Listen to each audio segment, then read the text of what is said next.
Chapter 310. Elvis sat behind Gu Meng Meng and pointed at the leader who was still acting cute. I like this name. I want to change with him. He is Elvis, I am Hedda. Gu Meng Meng burst into laughter and turned to look at Elvis, asking, snatching a name from your own son. Only you can think of that. Elvis's face darkened. Didn't you say you love me the most?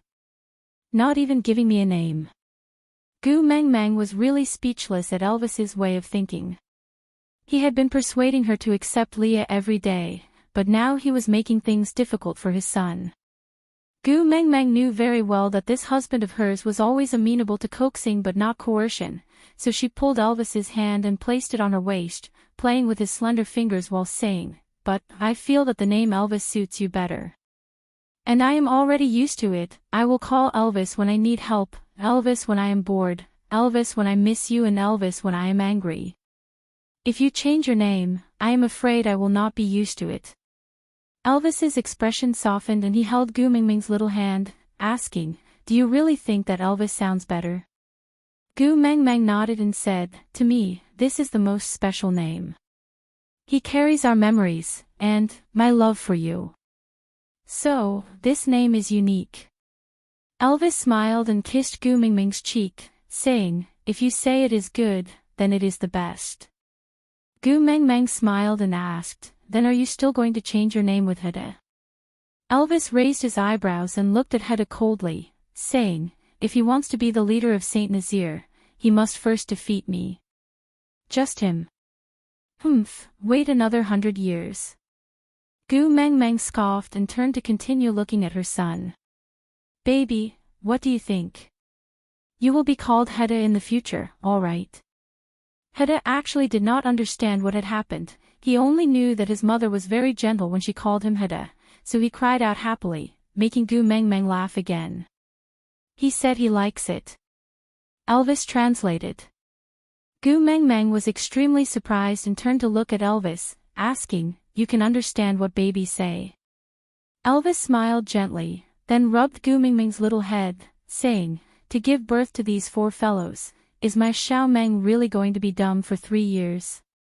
TSK, are you asking for a beating?" Gu Meng Meng glared at Elvis reproachfully, but her serious expression did not last long before she broke into a smile. She pushed Elvis's arm and said, "Hurry up and say it, don't keep me guessing." Elvis pointed at Hedda and said, "He is a wolf." Gu Meng Meng nodded, indicating that she knew. Then, Elvis pointed at himself and said, "I'm also a wolf." Gu Meng Meng blinked her eyes and said, "But at my place, the sounds that newborn babies make are all meaningless. It's impossible for us to understand them." Elvis leaned close to the side of Gu Meng Meng's face and licked her little earlobe lightly. Then, he blew his warm breath on her earlobe and said gently, "Wolves will never make meaningless sounds, never." Gu Meng Meng's face was filled with tears.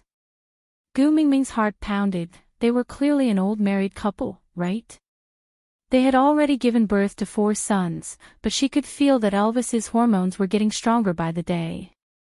Just by being so close to him, her heart could not stop beating. Aside. Chapter 311. Gu Meng Meng cleared her throat and pushed Elvis away a little. She swallowed her saliva and secretly heaved a sigh of relief at an angle that Elvis could not see. Then, she said, "All right, since Hedda likes his own name, that's great. Next." Gu Meng Meng patted the 4th brother who was still fighting with Hedda lightly and said, "It's time to give him a name." Gu Meng Meng thought for a while and had an idea in her mind. But before she said it out, she decided to respect her son's opinion first. So, she said to Elvis, "Help me ask the 4th brother if he has any thoughts on his own name. If he has a name he likes, then let's go with it. He doesn't have any objections." Elvis answered on behalf of the 4th brother without even thinking. "You haven't even asked, how do you know he doesn't have any objections?" Gu Meng Meng pouted, dissatisfied with Elvis's perfunctory reply. Elvis laughed and used his finger to poke the 4th brother's head. He said coldly, the weak don't have the right to decide their own fate. Whatever you want him to be called, he will be called. If he doesn't like it, he can just change it on the day he defeats me. Gu Mengmeng face-bombed. If she had learned higher mathematics better, she could have calculated the size of her son's psychological trauma. However, the fourth brother's reaction was not as hurt as Gu Mengmeng had expected. Instead, he was full of vigor and vigor. He straightened his neck and howled at Elvis. If not for the fact that his voice was too childish and his appearance was too adorable, he would have looked very imposing. Elvis sneered and raised one of his eyebrows, saying, "All right, I'll wait." Gu Mengmeng was in a completely dumbfounded state. She had the misconception that her husband and son were using a different dialect to communicate with her. She could not bear to pat her son, so Gu Mengmeng patted Elvis's arm and asked, "What are you two talking about? Can you bring me along?" Elvis used his chin to point at the fourth brother and said, "This fellow said that he will defeat me soon and asked me to wait." Gu Mengmeng frowned upon hearing that. She asked to confirm again, "He really said that?" Elvis nodded. Gu Mengmeng sighed and looked at the fourth brother sternly, saying, "Baby, you can't talk to daddy like that. Good children shouldn't contradict their parents. Otherwise, their parents will be very sad." Fourth brother sat on the side of the bed with his two front legs supporting his body. He tilted his head and howled at Gu Mengmeng. Gu Mengmeng turned around to look at Elvis, who automatically translated, "He asked you what is a father, what is a good child, what is rebutting and what is sadness." Gu Mengmeng was tickled by her son's silly look and burst out laughing. She laid in front of the fourth brother and looked at his little face, saying, "So, you only know what a baby is and what a mother is." The fourth brother howled twice and used his little claws to rub his face randomly. Gu Mengmeng guessed that he was probably trying to say that she was right. Gu Mengmeng thought about it. He was just a day old and his eyes had not even opened yet, how much could he know? So she patiently explained, "I am your mother, and my husband is your father. He is brave, upright, kind, and considerate. He will hold up the sky for us and let us live freely without worrying about being hurt. He is the only person in this world who will never betray us. Daddy is very tough and very noble. So, you can't talk to him like that." Aside from the topic. Chapter 312. Hedda and the fourth brother tilted their heads and looked at Gu Mengmeng, quietly listening to her. They did not make a fuss or run around, but just looked dazed, as if they did not understand what Gu Mengmeng meant. Gu Mengmeng continued patiently, "You and Papa are my most important family. I love you very much, so if you make Papa angry, I will be very sad. If I am very sad, I will cry. Do you want to see Mama cry?" Ow, ow, ow. Together with the other two who were drinking milk, the four little ones shook their heads and howled in unison. Gu Mengmeng giggled from their teasing.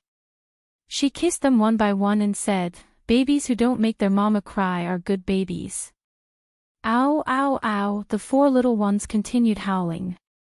Gu Mengmeng turned to look at Elvis, who translated, "They said, they will be good babies." Gu Mengmeng felt extremely comforted and hugged the four little ones in her arms, kissing them again and again. The second and third brothers were basically full, so Gu Mengmeng carried Hedda and the fourth brother back into her arms, letting the second and third brothers play at the side. Leah had already gone out to prepare food, so it would not be long before there would be a supplementary meal for them to eat.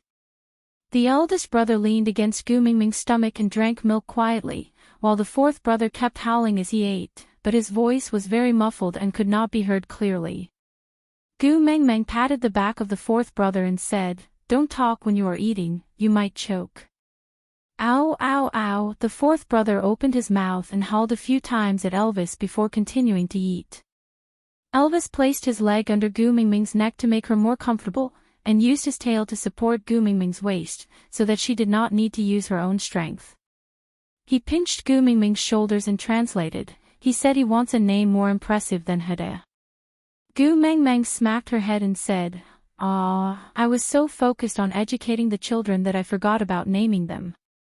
Sorry, it's Mama's fault. The fourth brother was drinking milk and could not answer Gu Mang Mang. He remembered that his mother told him not to talk while eating, so he held it in and shook his head to express what he meant. He believed that his mother would understand. However, his mama did not understand at all. Let me think. What should we call our fourth son? As Gu Mang Mang spoke, she caressed the fourth brother's back. She thought for a while and said, the fourth brother has the strongest physique among the four children. One look and you can tell that he is the leader of the family. Kanwu. How about Kanwu? The character can refer to the use of force to quell disputes, and Jinwu refer to the use of war to stop war. If we can convince people with reason and rule the country with virtue, that would naturally be the best. But if others want a foot after taking an inch, we are not weaklings that can be bullied by others. If they want a war, then we will fight and stop the war with war. How was it? My little Kanwu. Ow ow ow, Kanwu used his two front claws to protect his food, taking the time to respond to Gu Meng Meng in his busy schedule. Without waiting for Gu Meng Meng to turn around, Elvis translated, he said it's very good, he likes it. Gu Meng Meng smiled in satisfaction and nodded the leader's head, calling, Hada. Ow, boss responded in a childish voice. Gu Meng Meng patted the little butt of the fourth brother again and called, Kanwu. Ow ow, the fourth brother shook his butt in an extremely flashy manner and wagged his tail happily. Aside from the topic. Chapter 313. After deciding on the first and fourth brother's names, Gu Meng Meng turned to look at the second and third brother. These two younger ones were much more obedient than the other two. They were sitting in a row, waiting to be named. Gu Meng Meng stroked her little head and said, my second brother has extraordinary looks and is worthy of the word Xian. But, Emperor Xuanyuan's Xian was also like this. The name is too heavy and will affect one's luck. How about this? In any case, the word Xian also refers to the Xian Gong star in the sky.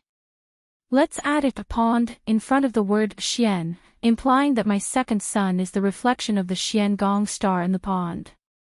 The stars in the water are also stars. In my mother's eyes, they are very bright. Okay. Roar, roar, roar, second brother puffed out his chest, indicating that he was satisfied. Gu Meng Meng smiled and kissed the second brother, then looked at the third brother. She thought for a while and said, the first brother is virtuous, the second brother is handsome and the fourth brother is strong. But being brave without being astute is just an ordinary man. My son needs to be both wise and brave. Third bro, let's use the word strategy, the word for strategy. Be the brains of the four brothers and cooperate with the other brothers to bring glory to Saint Nazir in the future.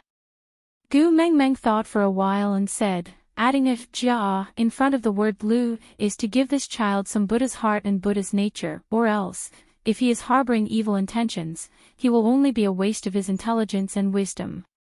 He might as well be a fool. I want my son to put his intelligence to good use, to be a kind-hearted and intelligent person. Gu Meng Meng turned around and asked Elvis, what do you think? How about the name Jiaoyu? Actually, Gu Meng Meng did not consider these things in the beast world. Kindness. What was the point? What was Buddha nature? In this world, there was only the survival of the fittest. But Elvis would never tell Gu Meng Meng these words. Females were supposed to live in a beautiful fairy tale fantasy, and it was the responsibility of males to create and protect this fantasy.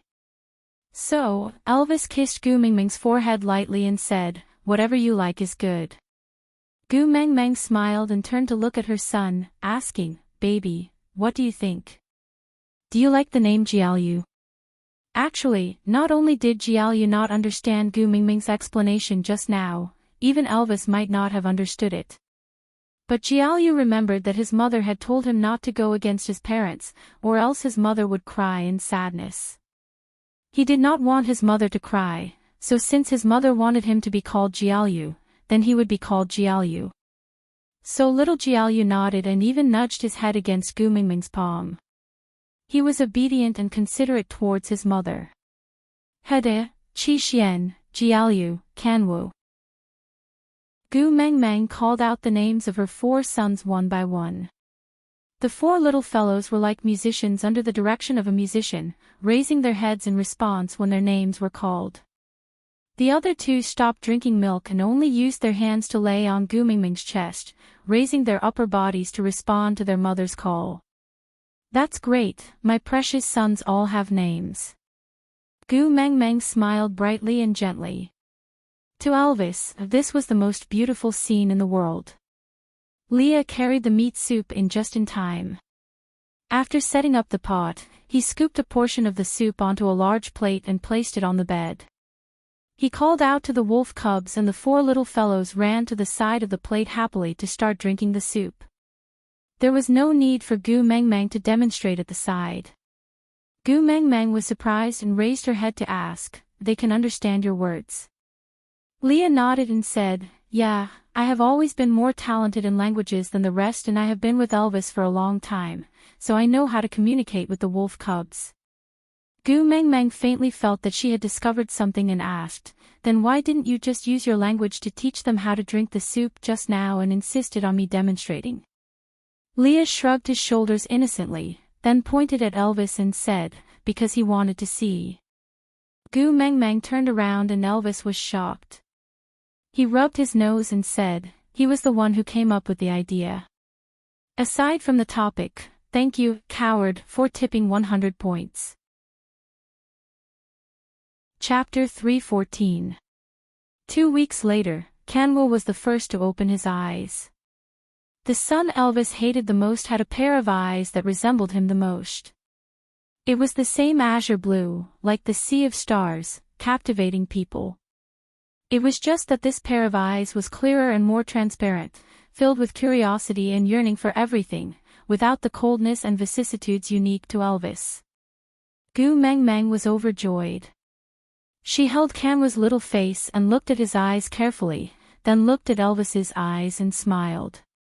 "You are really biological children, aren't you two similar? You are the cartoon version, while Kanwu is the Q version. Ah, so loving." Elvis already harbored animosity and even murderous intent towards this little brat who caused Gu Mengmeng to suffer so much during the childbirth process. It was because of him that Gu Mengmeng suffered a stab to her body, and that stab was personally inflicted by him. At that moment, every drop of blood that Gu Mengmeng shed laid the foundation for him to despise this son in his heart. Elvis held on to Gu Mengmeng's waist, grabbed the back of Kanwu's neck and threw him back onto the bed. Then, he used his other hand to hook Gu Mengmeng's little face and stared straight into her eyes. "One pair of eyes like this is enough. Just look at me, don't look at him." Gu Mengmeng glared at Elvis. "How can you be like this? That is your biological son." Elvis lifted his chin, the corners of his lips turned downwards. He frowned and did not say a word. Gu Mengmeng sighed helplessly. This kind of daily struggle between father and son for attention really tired her out both physically and mentally. She could not even play with her son properly. Their father was a vinegar jar. Kanwu just opened his eyes today and it's his first time seeing us. Can you be more friendly? On account that I fought so hard to give birth to him, why don't you give me a smile? Elvis's face turned even colder. He glared daggers at Kanwu.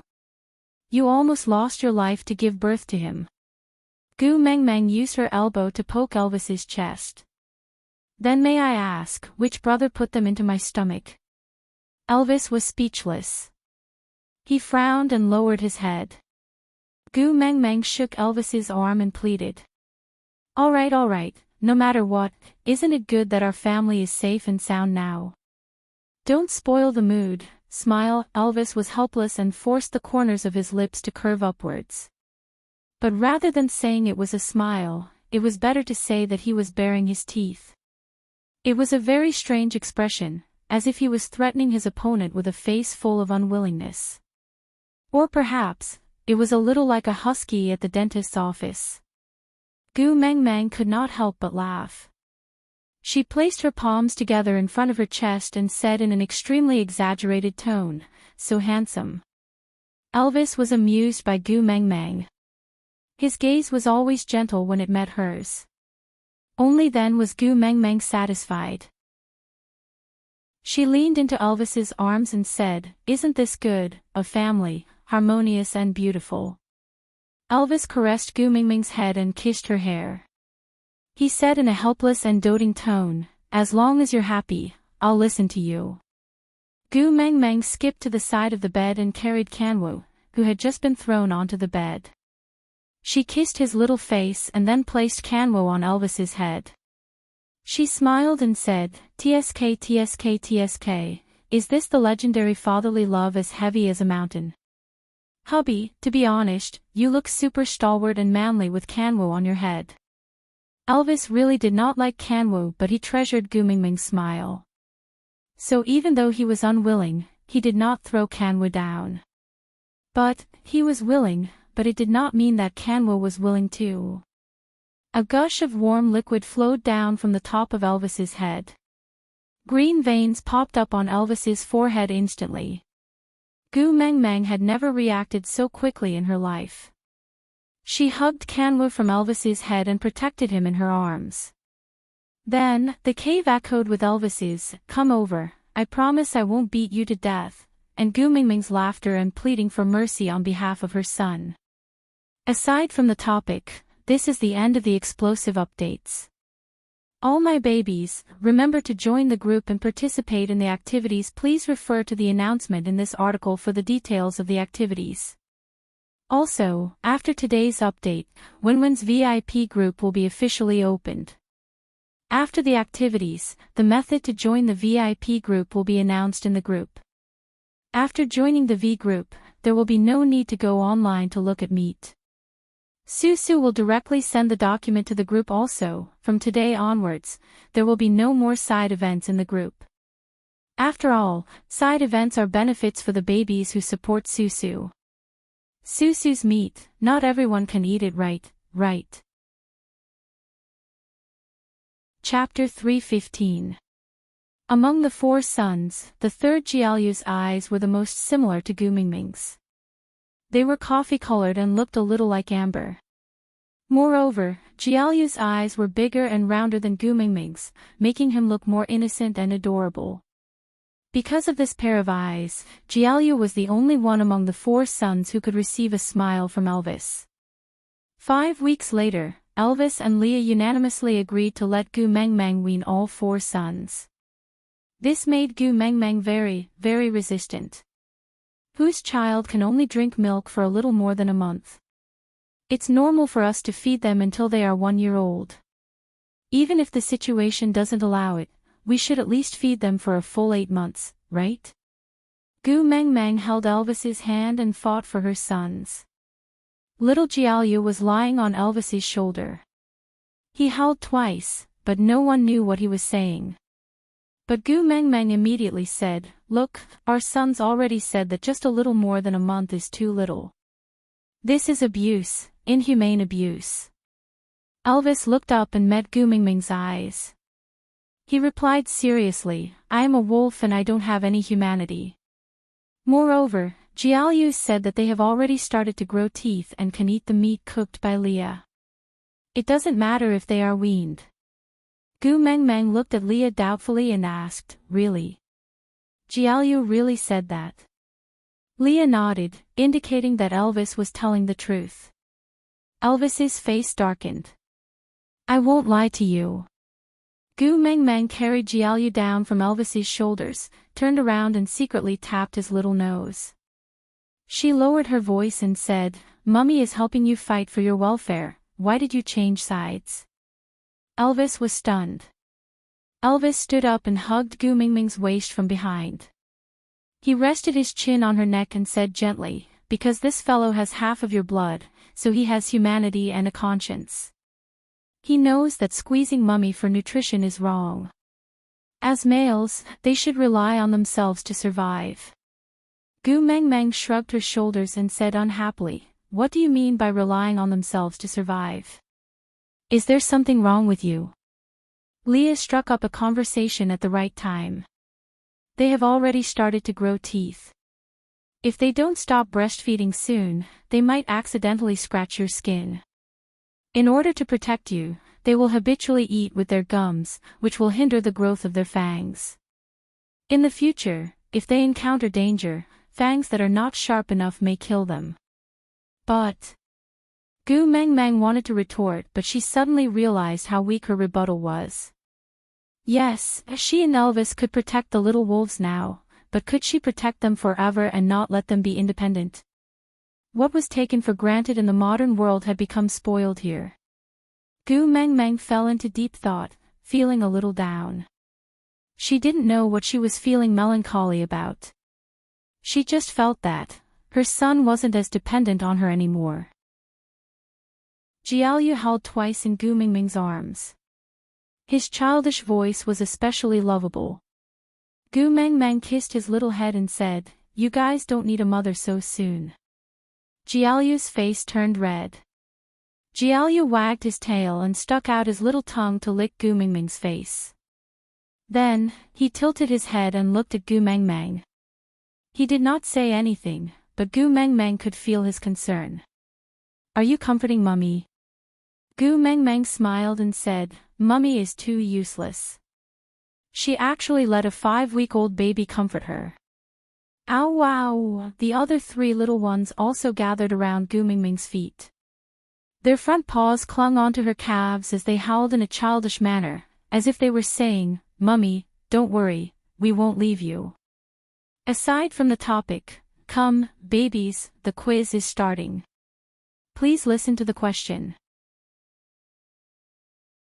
Chapter 3:16. In the 3rd week after the little wolves were weaned, the snow-sealed cave entrance started to loosen. Gusts of cold wind blew in, bringing with it a chill but no longer piercing to the bone. Elvis carried Gu Mengmeng and walked to the cave entrance. With a seemingly effortless push, the snow sealing the cave entrance scattered outwards like a plate of loose sand. Actually, the scene that Gu Mengmeng was looking at was not aesthetically pleasing. It was completely different from the scene of early spring. Instead, the unmelted snow had divided Saint Nazaire into many ravines. Although there was no pollution from car exhaust and the melted snow was still white and clear, Gu Mengmeng did not have any intention of stepping out of the cave. However, only Gu Mengmeng did not want to step out of the cave. It was the first time the 4 little ones saw the situation outside the cave. Everything was too novel to them. Without waiting for Gu Mengmeng's instructions, the 4 little ones had already dashed into the snowy water. The snowy water was ice cold, but it was not an obstacle to them. Although their fur was not as thick as Elvis's, they could still withstand this level of cold. Whether it was the smell of the air or the touch of the snow beneath their feet, they all made the little ones extremely excited. The 4 little ones chased and played like 4 little lunatics. "Babies, come back quickly, it's so dirty." Gu Mengmeng shouted, but why would the 4 little ones, who had gone crazy from playing, care about her? They had long become wet dirty cats in the snow. They looked, just like a husky playing in the mud. Gu Mengmeng looked at Elvis resentfully and frowned, saying, "I suspect that you have the bloodline of a husky, but you are actually a husky disguised as a wolf, right?" Elvis was helpless. Although he still did not know who a husky was, it was obviously not a good word. Because Gu Mengmeng would only have such thoughts every time he made a fool of himself or when the 4 little ones were too mischievous. "I'll go catch them back." Elvis shook his body and transformed into a wolf. He dashed into the snow and bit the back of Kanwa's neck in an instant. He muttered something with his throat and the other 3 little ones immediately lowered their heads, not daring to act rashly again. They followed behind Elvis with their tails tucked between their legs and walked back obediently. Gu Mengmeng was very curious, so she asked Leah secretly, "What did Elvis say to them?" Leah pretended to be in deep thought and dragged out the last syllable, for a long time. Then, instead of answering, he asked, "What benefits would I get if I betray Elvis? After all, he's the first partner of the family and I'm just a pet. What if he gets angry and kills me?" Gu Mengmeng placed one hand on Li's shoulder and looked at him with an expression of, "I surrender to you. Can we not talk about the beast pet? Can't we just be normal friends? Ordinary friends?" Leah savored those 4 words before turning his head. "I will not betray the first partner of the family for an ordinary friend. I will be chased out." Pfft. Gu Mengmeng was speechless. In the end, he still classified her as a beast pet. As he spoke, Elvis had already returned. He transformed into a human and threw Kanwo on the ground. He wrapped his arms around Gu Mengmeng's waist and said, "I told them, if they don't listen to my wife, they can scram out of my cave." Gu Mengmeng face-bombed. She should have thought of that. How could Elvis coax children with gentle words? How could it be right? Aside from the topic, thank you to the little darling of Xiaoxiang Academy, Lazy Silkworm Baby and No, for your monthly votes and evaluation votes, and thank you to the little darling of QQ Reading, Big Willful, and Wife for their 99 reading points. Chapter 317.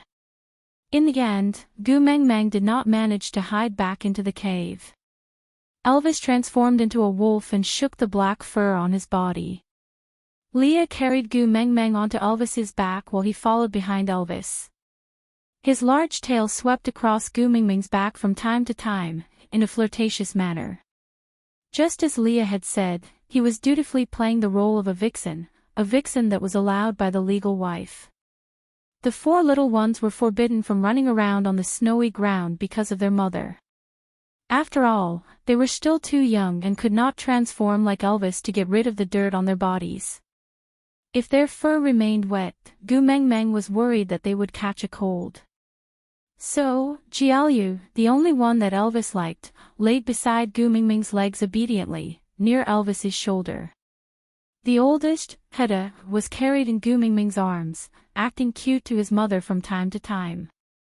Second brother Qixian lay on Li's shoulder, his big eyes darting around. Everything he saw was novel and exciting. His 2 front paws tapped and clawed at Li's shoulder, whimpering in a childish voice that no one knew what he was saying. The most mischievous Kanwo was carried in Li's arms because he was really too naughty. He kept wanting to run onto the ground and howled a few times, saying that he wanted to walk by himself. He only restrained himself after Elvis glared at him.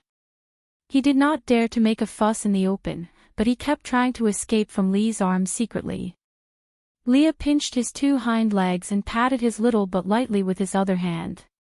He said in beast language, "The level pressure is insurmountable. If you want to escape from my hands, you have to at least wait until you mate. So, you better give up. I won't let you do anything that will make your mother frown." Gu Mengmeng did not understand what he was saying. She turned back to look at Leah and Kanwo. The 2 of them pretended that nothing had happened and smiled at Gu Mengmeng pretentiously. Elvis brought the whole family to the platform of the deity's punishment. It was very magical. The surroundings were filled with snowy water, except for this piece of rock which was very dry. Elvis leaped up and then laid down to let Gu Mengmeng down. When Gu Mengmeng carried her 2 sons and jumped down from Elvis's beast body, Leah had already transformed into a fox. He coiled his body in a nursing position and used his mouth to bite Gu Mengmeng's clothes, signaling her to sit on him. Gu Mengmeng shook her head and said, "Today is the day when winter ends. The tribesmen will all be coming over later. You are the tribe's witch doctor after all, you still need some face. Quickly change back." Leah did not force her. He just stood up and shook his body twice. His fluffy white fur looked like he was filming a shampoo commercial. But Leah did not transform into his human form, neither did Elvis. The two of them stood side by side at the edge of the platform of the deity's punishment. They didn't talk to each other, but they looked up to the sky and roared in unison. Howl! As Elvis and Lee's cries stopped, the cries of different beasts echoed from afar. Roar! Ao ao! Then, Gu Meng Meng saw ferocious beasts approaching them one after another. If it was in the past, Gu Meng Meng would definitely feel very scared. But now, she only felt very happy. That was great.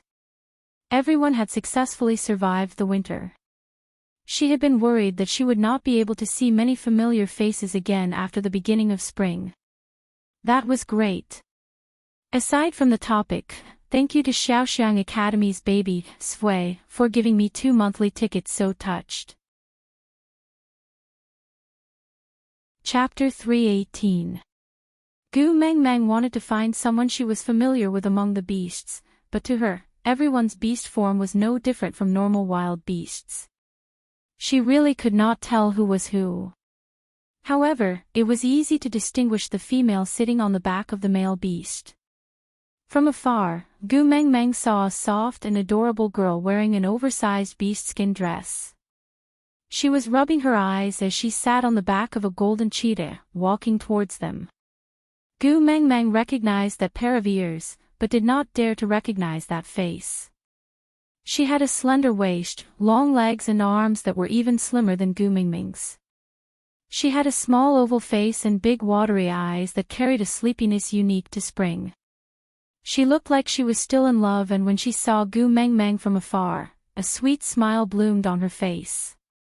She waved and shouted, Gu Meng Meng, Gu Meng Meng. Gu Meng Meng narrowed her eyes and hesitated for a moment before calling out, You are Sandy.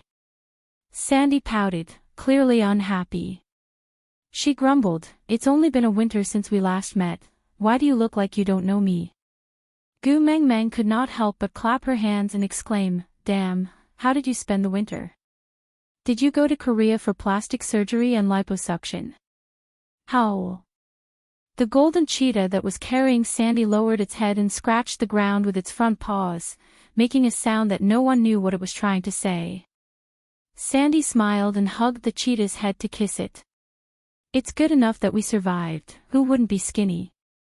Don't worry, I will work harder to eat more this year. This way, I will be fatter next spring. Gu Meng Meng's mouth twitched as she squatted beside Sandy. She pointed at the cheetah and asked, This fellow is Bode? Sandy nodded and said, Yes, I only have one partner, Bode, who is a cheetah. Gu Meng Meng asked again, Why doesn't he transform into a human? Is he pretending to be a naughty cheetah? Sandy smiled and said, Although we have more food stored this year than in previous years, it is still not enough to fill their stomachs. It's already not easy for all of them to survive. They don't even have the energy to transform into a human now. But when the tribe leader brings everyone out to hunt and have a full meal, they should be able to transform back by the time they return. Gu Meng Meng replied with an "Oh," not really understanding, thinking to herself that he was just starving.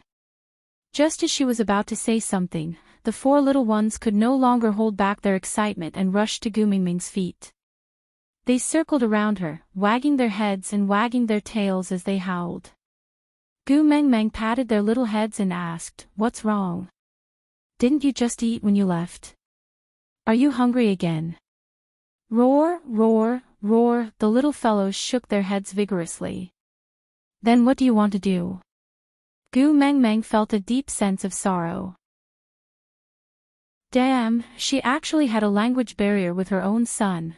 Sandy held Gu Meng Meng's hand in disbelief, her eyes widened to an unprecedented degree. She pointed at the 4 little ones and stammered, Gu Meng Meng, these are your sons. You gave birth during the winter. You gave birth to him. Gu Meng Meng found it rather funny and pulled Jiaoyu, who was lying on her knees, into her arms with one hand. She pressed her face against Jiaoyu's and said, You are my biological son, I guarantee it. How was it? Don't they look like me?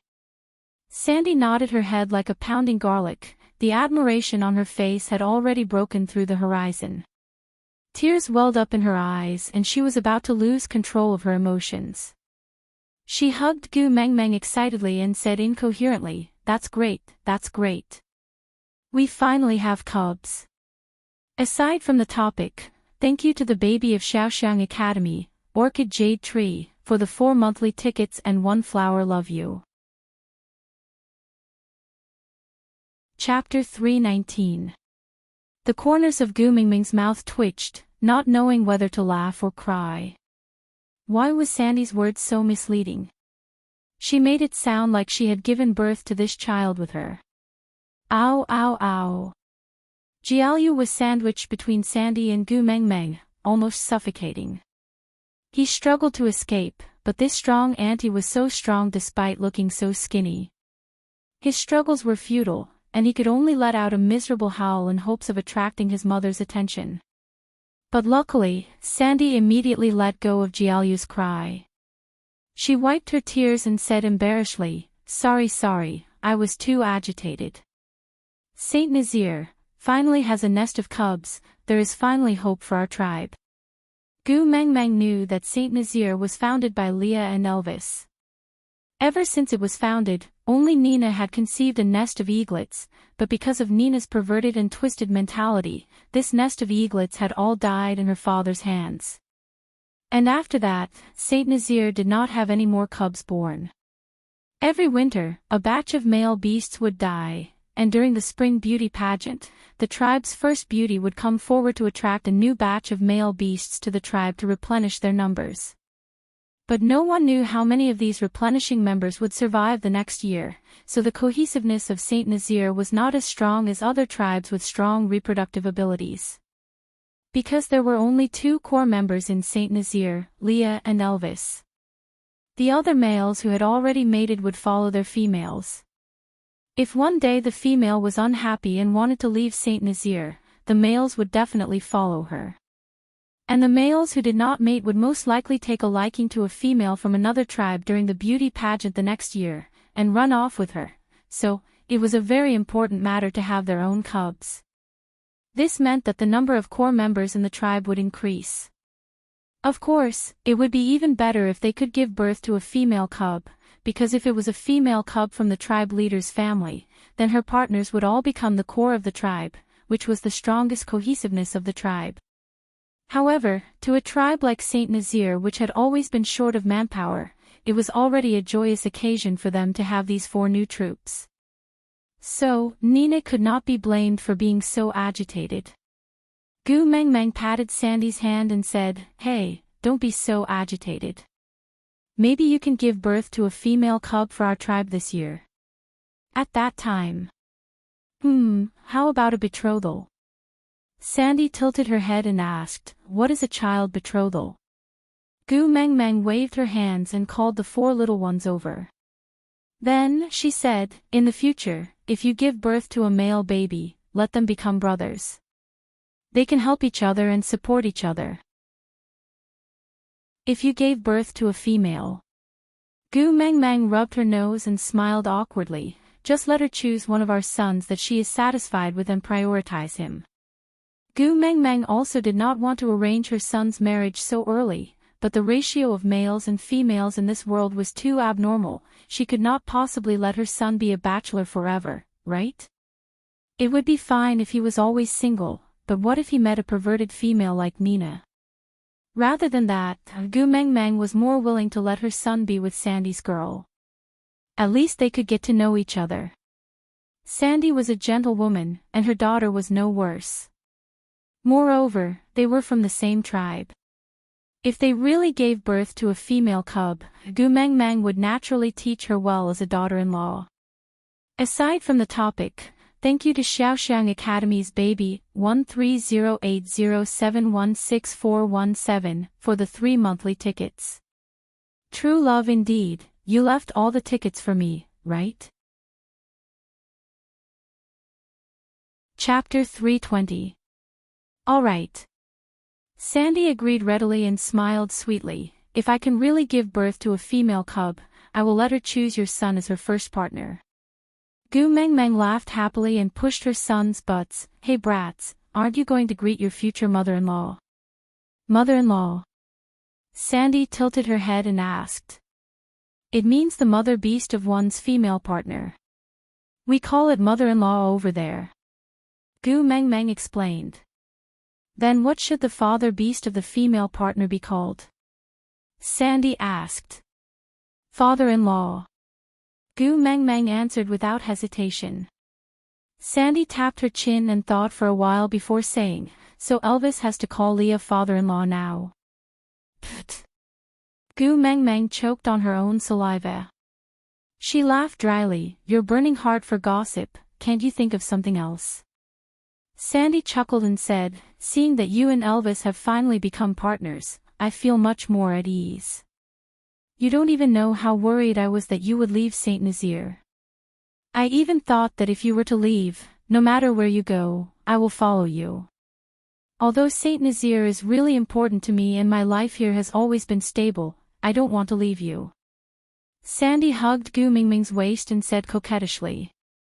Gu Mengmeng patted Sang's back as if she was coaxing a child and said, not leaving, I am still waiting for my son to marry your daughter.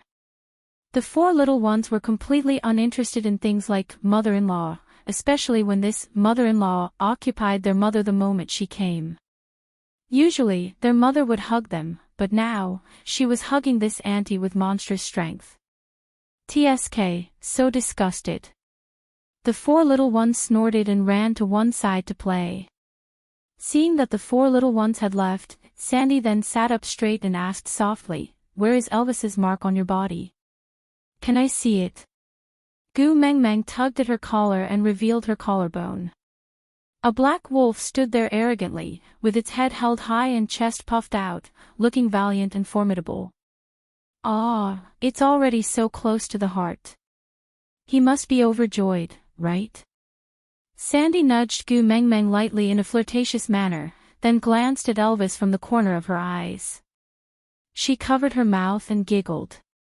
Gu Mengmeng pursed her lips and said, actually, I feel a little guilty. It would be great if I could imprint it on my heart. Now. I always feel like I'm being disloyal. Sandy shook her head in disagreement and said, his imprint wasn't branded on your heart, which proves that he didn't work hard enough. How can you be blamed for this? Gu Mengmeng smiled but did not retort. Because she knew that the concept of the beast world was different from hers. No matter what she said, Sandy would not be able to understand. So Gu Mengmeng changed the topic and asked, what about you? Where is your mate mark? Why haven't I seen it before? Sandy turned around and moved the tube top upwards. Gu Mengmeng saw Bode's mark where the tube top was originally covering. Ah, on my back. It's also very close to the heart. Sandy nodded and said, of course, he's my first partner after all. If you don't like him, why would you choose him? Gu Mengmeng nodded, then asked, what about the others? Don't you have 8 partners? Sandy nodded and lifted her beast skin skirt. On her thighs were a bear and a wolf. Gu Mengmeng knew the bear was a dolly, the one who was almost beaten to death by Nina's partners before winter. Gu Mengmeng also knew the wolf, but she could not remember its name. Aside from the topic, thank you to the little babies from Shaoxiang Academy, QQ3A811FB6E1042, Fang Shuer, Drunk Meng Chenro, and Mao was for their monthly votes. Love you all, Wax. Chapter 321. Gu Mengmeng was just about to gossip about Sandy and her new partner, Bailey, when she saw another female walking towards them from the bustling crowd of beasts. Gu Mengmeng's lips twitched and she sneered, why is it that you look like you went through plastic surgery this winter, but this fellow is still as fat and ugly as before? Sandy followed Gu Mengmeng's gaze and twitched her lips, she's like this every year, I wonder how many of her partners she has eaten this year. Gu Mengmeng's hair stood on end and she looked at Sandy as if she had seen a ghost. She eats her partners every year? Sandy nodded and said, to her, partners are like stored food during winter. Therefore, she didn't reject any of the males who expressed their love to her and accepted them all. But some males don't even have the chance to mate and become food in her stomach. Here, look. As Sandy spoke, she used her fingers to count the heads of Nina's family, but Gu Meng Meng heard that she was not counting, but reading names. After counting once, she said, Quentin and a few first-level orcs who joined Saint Nazir last year are missing. Hearing Sandy's words, Gu Meng Meng then took a closer look at Nina's partners. Indeed, there was no eagle. Although Gu Meng Meng could not recognize the male beast in his beast form, Quentin was the only eagle beast in the entire Saint Nazir. What's more, he had the same size as the eagle in the Return of the Condor heroes. Moreover, with Quentin's hands, she could recognize him no matter how hard she tried. And with a glance, Quentin was indeed nowhere to be seen. Gu Meng Meng went to count again, 28. Nina's partners were only left with 28. Gu Meng Meng asked softly, Elvis said that every year at the beginning of spring, everyone in the tribe will come out to participate in the first hunt, and no one will stay in the cave to look after the house. Is that true? Sandy nodded as a reply. Gu Meng Meng asked again, so all her males are here? Sandy still nodded. Gu Meng Meng felt a wave of nausea in her stomach. She forced herself to suppress it before saying, Elvis said she had a total of 43 partners and now there are only 28 left. That means she ate 15 of her partners this winter. Sandy counted her fingers and said with some embarrassment, I only know that Nina originally had 43 partners. This is the number that Leah counted, it can't be wrong. But how many are there now, and how many are missing? I don't know how to count, so I can't tell. Gu Meng Meng patted Sandy's arm and said, she is so perverted, why are there still males willing to mate with her? Don't you want to live anymore? Sandy smacked his lips and said, even if they know that they might become her next meal, many males are still willing to exchange their lives for the right to mate with her. After all, if they could get a perfect female to give birth to a powerful cub, in the eyes of the males, even death would be worth it. Gu Meng Meng sneered and looked at her husband. Thinking of his attitude towards his sons, she really could not agree with Sandy's thinking. Not every male valued their cub, or maybe, they just did not believe that another male's tragedy would repeat itself on them. They always fantasized that they were special, different, and could become someone that Nina cared about, someone important to her. But they did not understand an old saying, a leopard can't change its spots. To put it bluntly, a dog can't change its spots. Nina's nature was selfish and twisted. No matter how passionate her love was, it could not warm her heart that was as hard as a rock. Aside from the topic, thank you to the little darling of Xiaoxiang Academy, Yuxing 1-2, for gifting 9 flowers. Does it mean forever? So romantic. Chapter 322. As she spoke, Nina had already walked in front of Gu Meng Meng. She smiled in what she thought was a flirtatious manner, but when her gaze landed on Hedda and his brothers, her bean-sized eyes were filled with a viciousness that could not even be contained in the universe. You actually gave birth to wolf cubs during winter. Nina looked at Gu Meng Meng with a twisted expression. The flesh on her face trembled, clearly filled with anger and jealousy. Gu Meng Meng did not want to talk to her. She called her sons and pulled Sandy back. Nina did not want to let Gu Meng Meng leave. She grabbed onto Gu Meng Meng's arm from behind. Gu Meng Meng instinctively took a step back and leaned forward. She held on to Nina's wrist and exerted strength from her waist, doing a beautiful shoulder throw. Nina was thrown onto the ground with her limbs spread out. She was in so much pain that she was moaning. Seeing that Nina dared to bully their mother, the 4 little ones bared their teeth and rushed to Nina's side, biting her hand that was grabbing onto Gu Meng Meng just now. Ouch! Little brats, why aren't you letting go? I'm a precious complete female, how dare you bite me? I'm going to ask my males to kill you. Nina swung her arm with all her might, trying to shake the four little ones off. But how could the four little ones be afraid when they were angry? If someone bullied their mother, not to mention a fat chicken, even if it was their father, the four of them would still bite him. Gu Meng Meng stepped on Nina's shoulder, causing Nina, who had just sat up, to fall back onto the ground. She leaned forward and placed her elbows on her knees. She squinted at Nina and asked coldly, "Who do you want to ask your males to kill?" Gu Mingming's expression was especially terrifying. Nina bit her lower lip and did not dare to reply. She was in so much pain that her tears flowed freely. She turned to look at her partners and roared, "I'm being bullied like this and you're just going to stand there and watch?" Nina's partners were actually very embarrassed too. Although the four little ones were males, they were cubs after all. And not only were they the cubs of the tribe leader and the messenger of the beast deity, they were also the first cubs of Saint Nazir. They had an extraordinary significance to the entire tribe. They really couldn't bring themselves to do anything to a cub. Moreover, the person stepping on Nina was Gu Meng Meng. Not only was she a female, she was also the messenger of the beast deity. She was an existence that they did not dare to offend. If the one stepping on Nina was Elvis or Leah, then even if they knew they couldn't win, they could at most risk their lives for Nina. But now, how could they move? "If you want to do something for your partner, you can challenge me."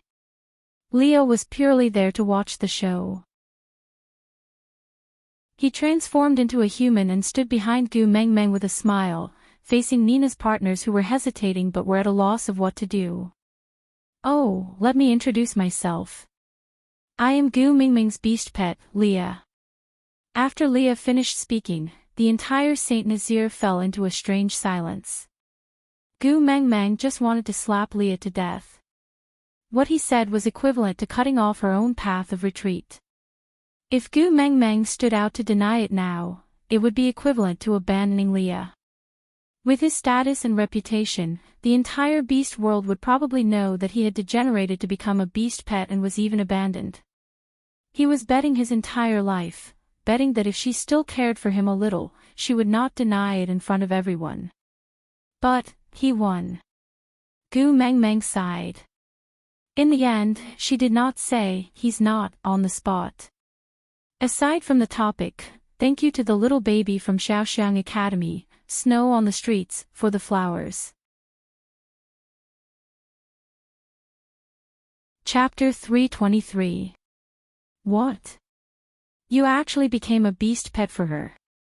Nina could not care less about the four wolf cubs that were still biting her on her arm. She used all her strength to push Gu Meng Meng away and crawled up from the ground, rushing towards Leah to grab his arm. But Leah dodged beautifully and said in disgust, "Don't touch me, Gu Meng Meng won't like it if you dirty me." "But you already said that you want to mate with me, how can you become Gu Meng Meng's beast pet?" Nina did not give up and went forward to grab Leah again. Leah frowned and took another step back, replying, "If you come any closer, I will make you my first prey this spring." You also know, chickens are originally in the fox's diet. Nina looked at Leah in disbelief but did not dare to pounce on him again. She pointed at Gu Meng Meng but her eyes were looking at Leah. She said in a voice that sounded like she was scratching the wall with her nails, "You are a proper partner after mating with me. Now that Quentin is dead, I can even make you my first partner. I even promised you that I will give birth to a nest of little foxes for you this year, but you actually gave up on me and chose to become a beast pet for her." "I did not give up on you," Leah said seriously, "you were never in my choice of partner. In my heart, the only person who can be my partner has always been my Gu Meng Meng. You." Nina was so ridiculed that she could not say anything. The hand that was pointing at Gu Meng Meng was trembling. Gu Meng Meng went forward and twisted Nina's outstretched finger. With a cracking sound, Nina's finger was bent into a weird angle along with a scream like a pig being slaughtered, directly sticking onto the back of Gu Mingming's hand. "Didn't I tell you not to provoke me? Ha! On the first day of the new year, I did not look for you to settle the score, but you came to show off in front of me? Are you itching for a beating after being a cat for an entire winter? After Gu Mengmeng finished speaking, she flung Nina's hand away harshly and called her 4 sons back, saying, "Do you use your mouth to bite all kinds of dirty things? Aren't you afraid of having a stomachache? Go play with your future mother-in-law." The 4 little ones howled in defiance. Sandy picked them up and comforted them, "Be good, don't worry. Your mommy won't lose out. She is Gu Mengmeng." The 4 little ones tilted their heads and looked at Sandy, then at their father, Elvis, who was quietly standing at a high place and looking down at everything. They felt that Sandy was right. Given how protective their father was of his wife, he would not stand by and watch calmly if the beast mother was in even the slightest bit of danger. Thinking about this, the 4 little ones quietened down and obediently stayed in Sandy's arms. They imitated their father's face and watched Gu Mengmeng teach Nina a lesson. However, even though she looked so young and tender, she still wanted to imitate Elvis's expression. It looked a little comical, but very cute. Gu Mengmeng saw that her sons had already hidden far away, so she did not need to worry about accidentally injuring them. She pulled Nina's hair towards her knees and instantly raised her leg, using her knee to knock Nina's neck. Blood instantly gushed out from Nina's nose. Gu Mengmeng threw Nina onto the ground once again. "You were the one who informed the people from Sauter about this, right? I gave you a chance to escape, but you refused to leave. I wanted to let you off this time because you are a female. As long as you stay quietly, I can let bygones be bygones. But you just had to jump around in front of me. You want to kill my sons, right? Let's see if you can live till that day." Aside from the topic, thank you to the big baby of Xiaoxiang Academy, Lin Shi, the breeze of the dreamlike mountain, for the 99 roses, 50 diamonds and monthly tickets. Chapter 324. As Gu Mengmeng said, she raised her elbow and used her body's strength to smash Nina, who was pinned on her body and had nowhere to hide. She hit Nina's nose again. Nina howled in pain. Her face was covered in blood and her original appearance could not be seen anymore. Behind Gu Mengmeng, Nina's partners were already fighting with Leah. Perhaps this was the so-called suppression of strength. Leah did not even transform into his beast form and he was still able to handle the situation of 1 against 28. Rather than saying it was a battle, it was more like he was toying with them. Gu Mengmeng was not careless either. In the past, when she beat Nina, it was mostly because she was a bitch and was annoying. Gu Mengmeng had the intention to teach her a lesson, so she always showed mercy. However, after knowing that Nina had been eating her partner every year, her disgust for Nina had reached its peak. Therefore, when she heard that Nina wanted to kill her son, it was like throwing a lighter into a pile of gunpowder. It would be strange if it did not explode. If someone else said this, Gu Mengmeng might treat it as a joke that was not very funny and was just scaring a kid. But Gu Mengmeng did not dare to slight Nina. A person who could even eat her partners without any hesitation, what other perverted things would she not do? For her sons, Gu Mengmeng had the intention to kill this time. Raising a rock from the side, Gu Mengmeng aimed at Nina's head and was about to smash it. The rock stopped in front of Nina's face. Gu Mengmeng looked up and saw Elvis standing in front of her with the rock in his hand, looking down at her. Gu Mengmeng looked a little disheveled. Her hair was already in a mess and her body was covered in Nina's blood. When she saw Elvis, her eyes were watery.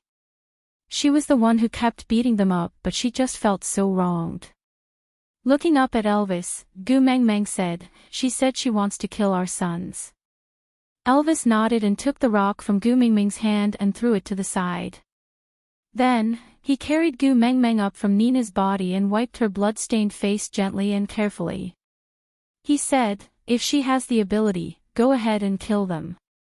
"Hubby." Gu Mengmeng's grievances instantly turned into tears as she stared at Elvis in disbelief. But Elvis laughed. He glanced at Nina, who was almost beaten to death by Gu Meng Meng, with disdain and said, "I don't care what happens to those 4 wolf pups. But if you and your partner dare to make Xiao Meng sad." Before Elvis could finish his sentence, he snorted coldly and emitted a strong pressure. In just a moment, everyone around the platform of the deity's punishment, including Leah, felt their knees were so heavy that they could not stand straight.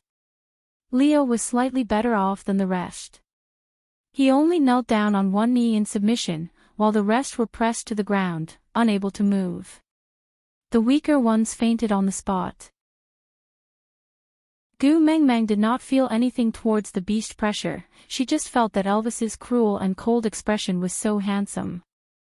So she wrapped her arms around Elvis's neck like a little bird and whimpered, "Hubby is mighty." Elvis did not say anything else. He shook his body and retracted his pressure. He glanced sideways at the 4 little ones who were playing around Sandy without a care in the world and raised his eyebrows.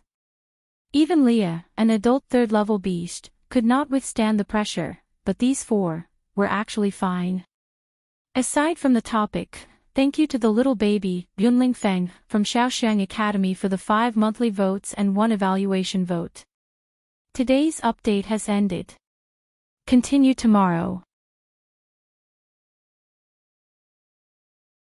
Chapter 325. Elvis handed Gu Meng Meng over to Leah to take care of, while he led all the males in the tribe out to hunt, announcing the start of a new year. Leah stopped one of Nina's partners, asking him to bring Nina down to take good care of her, and not to be an eyesore. Otherwise, no one would be able to stop Gu Meng Meng from throwing stones at her again. That partner naturally could not ask for more, and hurriedly and carefully brought the unconscious Nina away. After Nina left, Gu Meng Meng then asked unhappily, "Why did Elvis stop me?" Leah smiled mysteriously, and inched closer to Gu Meng Meng sneakily, "Call me Daddy Leah, and I will tell you." Gu Meng Meng rolled her eyes, "Whether you want to tell me or not, I can just ask Elvis when he comes back." Leah sighed in grievance, then suddenly stretched his arm from the back of Gu Meng Meng's head. His slender palm touched the side of Gu Meng Meng's face, pulling it towards him, and Gu Meng Meng's little face just happened to be on Lee's prepared lips. It was just a peck, and Leah quickly let go of Gu Meng Meng. Then, he sighed like a cat that had stolen a fish, and said before Gu Meng Meng turned hostile, "The female beauty pageant is coming soon." In the past years, Nina has always represented Saint Nazir. If there is a sudden change this year, it will inevitably attract people's suspicions. Gu Meng Meng was stunned. Why go for Nina? Can't Sandy go? Look at how beautiful she is after slimming down. She is much prettier than that ugly Nina, all right. But Leah shook his head. At the end of winter, a female's figure represents the strength of a tribe. The plumper a female is, it means that the tribe has more food during winter. This is also one of the important factors for males to decide if they want to join the tribe. Moreover, Nina is a complete female after all. You will never know what a complete female means to a male. Gu Meng Meng slapped her thigh. Damn it, I am also a complete female, at most I will go. But Leah shook his head again, and gently caressed the side of Gu Meng Meng's face. Initially, I decided to take in Nina because I wanted to delay the time for you to expose yourself to the public. Since Sauter had received the news, it was believed that others would have heard about it too. But they are afraid of Elvis's power and dare not offend him easily. So this beauty pageant will be the best test. Gu Meng Meng frowned, asking, "What do you mean?" "Speak human language." Leah smiled and waved his big tail. He circled Gu Meng Meng's waist and pulled her closer to his side. He continued, "Normally, the tribe that obtained the messenger of the beast deity would choose to publicize the existence of the messenger of the beast deity to raise their own tribe's reputation and attract powerful males to pledge allegiance to them. The beauty pageant is the most suitable time. Therefore, if the one participating in the beauty pageant this year is not Nina, but Sandy or Maya, everyone will guess why a tribe with a perfect female would send a half-orc to participate in the beauty pageant. Maybe Nina died during the winter. Didn't they say that people often die in winter? Gu Mengmeng said in disdain. Leah smiled and nodded on Gu Mengmeng's little head, saying, "You still don't know the importance of a complete female to the tribe. Let me put it this way, if it wasn't for you, even if everyone in the tribe was sent to Nina's cave for her to eat, no one would frown. Which means, unless the entire Saint Nazir tribe died, they would definitely not let a complete female starve to death." Aside from the topic, thank you to Lin Shi of the Xiaoxiang Academy for the flowers and monthly tickets. There are too many flowers, I can't even count them all. I feel so blissful, thank you. And thank you to 818 Quan GD, UMO Shi, WS. Sakura World Protector of Sakura Sui Jin, Forget Time, for 99 reading points. Also, Daily Protection Group, Readers Group, 4927799273. Chapter 326. Gu Mengmeng really felt that it was not Nina who was twisted, but the worldview of the beast world was twisted. Wasn't she just lacking a pair of bare ears compared to Sandy? Was it worth it for the entire tribe to peel off their own skin and bones just to fill her stomach? Gu Mengmeng could not understand and could not be bothered to understand this twisted worldview, so she continued, then what if Nina was unhappy in Saint Nazir and left for another tribe? Leah smiled and shook his head. In the entire beast world, other than Saint Nazir, no tribe would take in a female whose mating mark has been washed away. Even if she is a complete female, no tribe would dare to take her in. Aren't you afraid that she would use the same trick again and harm the existing females in the tribe? Then, Gu Mengmeng was speechless. Since others know that you, the new messenger of the beast deity, are in Saint Nazir, it is not difficult to know that you and Nina are not on good terms. So, if Nina does not appear in this year's beauty pageant, the most likely reason is that she is dead. And the only person who has the guts and authority to deal with a complete female is the messenger of the beast deity. Once this guess is established, regardless of whether the messenger of the beast deity is really in Saint Nazir, this place will become the target of public criticism. After Leah finished speaking, he paused for a moment, as if he had thought of something funny. He sneered and continued, "Of course, if you directly appear in the beauty pageant, it would be a smart move. After announcing your identity, any conflict on the surface would be seen as a provocation to the messenger of the beast deity. That would cause a conflict in the entire beast world and every tribe would attack and kill the instigator to show their loyalty to you. But, to destroy a tribe and snatch the messenger of the beast deity, why would they only attack forcefully? By then, I'm afraid that all sorts of monsters and deities would infiltrate Saint Nazir and it would be hard to distinguish who is a human and who is a ghost." Gu Mengmeng gritted her teeth and said, "So we must keep this Nina. We have to provide for her every year so that she can participate in the beauty pageant." Leah shook his head and narrowed his eyes. The existence of the messenger of the beast deity is not something that can be hidden easily. After this year's beauty pageant, Nina would be useless. Gu Mengmeng sighed and said, "So Elvis stopped me today because I still need Nina to participate in that beauty pageant, right?" Leah shook his head again. "How is that possible? If he could mistreat you for the sake of the bigger picture, he would have secretly summoned the leaders of the other tribes before winter and chosen a suitable person from their families to mate with you so as to form an alliance and rapidly expand the territory of Saint Nazir. If that's the case, I'm afraid Saint Nazir would already be the famous Messenger's tribe in the beast world. F***ck. Gu Mengmeng suddenly felt a little scared. She almost became a prostitute in the beast world and was forced to receive customers. She patted her little chest. Luckily, Elvis was a wolf with a conscience. Then why did he stop me? Gu Mengmeng was still confused as she tilted her head and asked. Leah smiled as he leaned forward and pressed the tip of his nose against Gu Mengmeng's. He smiled ambiguously and asked, "You really don't remember anything we told you in the past?"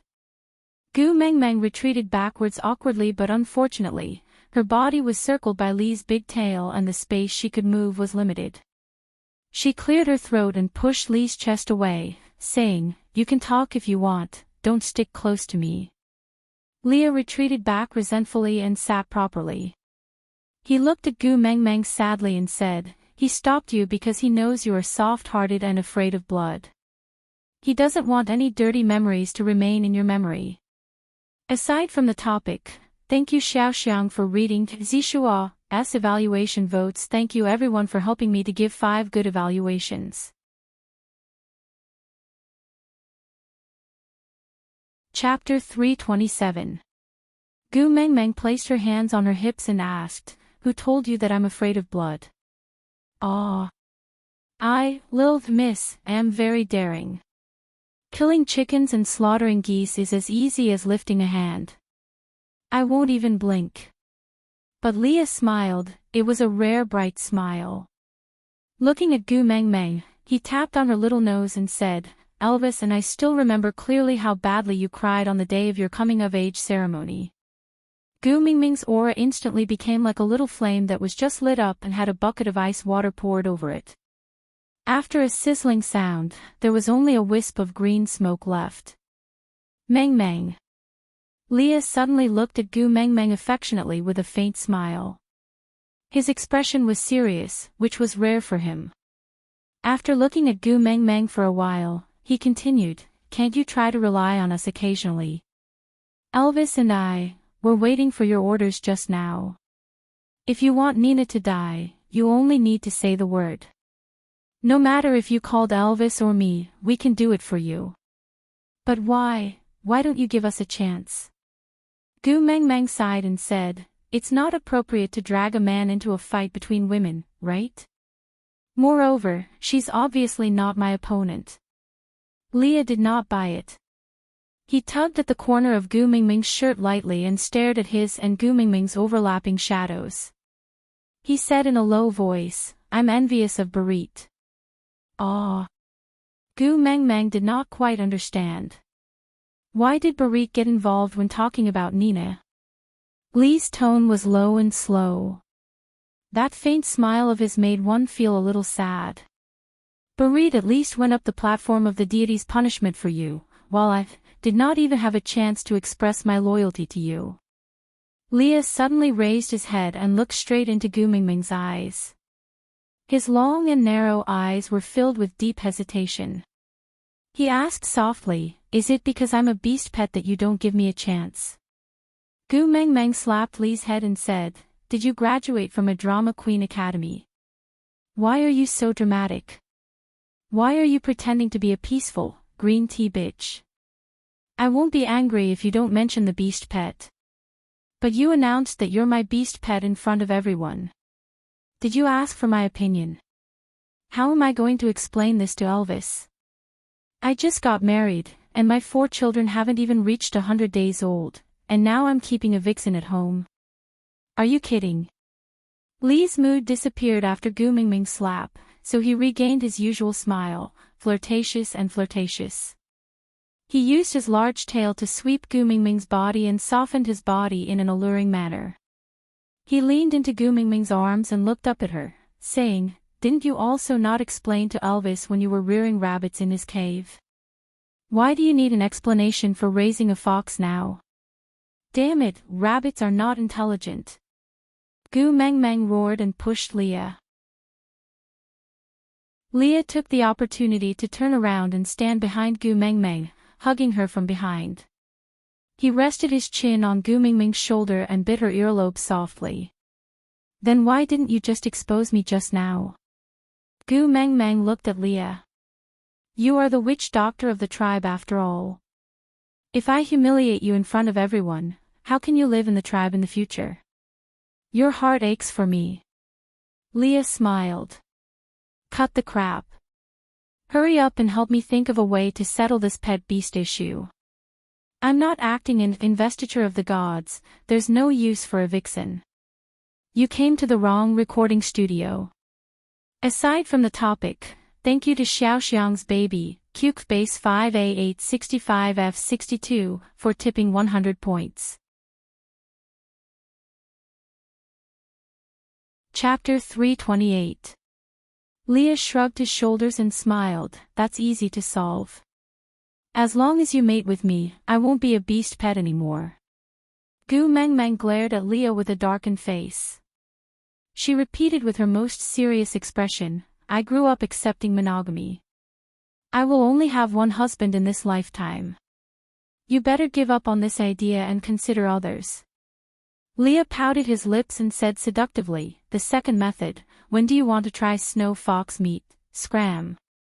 Gu Mengmeng interrupted Lee's words. She could not accept such a joke. Especially when she found out that this kind of thing was really happening around her, she couldn't accept it. Leah had a sense of propriety. He could tell when Gu Mengmeng was pretending to be angry and when she was really angry. Now that she was angry, he did not continue speaking. He just rubbed Gu Mengmeng's little head and coaxed her, all right, since the news of me being your beast pet has already been spread out, just treat it as me wanting to flaunt my prowess by relying on you, the messenger of the beast deity. Even if you can't give me your love, you can at least lend me your name to show off, right? Gu Mengmeng rolled her eyes. Did Leah need to borrow her name to show off? She did not forget how this fellow tore off one of Quentin's arms.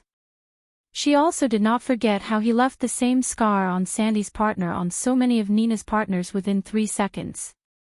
With his abilities, he would definitely be a big boss no matter where he went, alright? Gu Mengmeng did not reply to Leah. Sometimes she was also very conflicted. Leah was the one who let go first, but she always lacked confidence in front of him. It was as if she was the heartless person who went back on his word and abandoned the old for the new. Sighing, Gu Mengmeng asked, Elvis brought the males in the tribe out to hunt. Is it alright if you don't go? Leo lifted his chin proudly and said, can't you tell? In the entire tribe, other than Elvis, I am the only one who can maintain my human form. This is the difference in our abilities, so you better consider taking me in. You won't be at a disadvantage. Gu Mingming's forehead twitched twice. She turned her head and said, scram.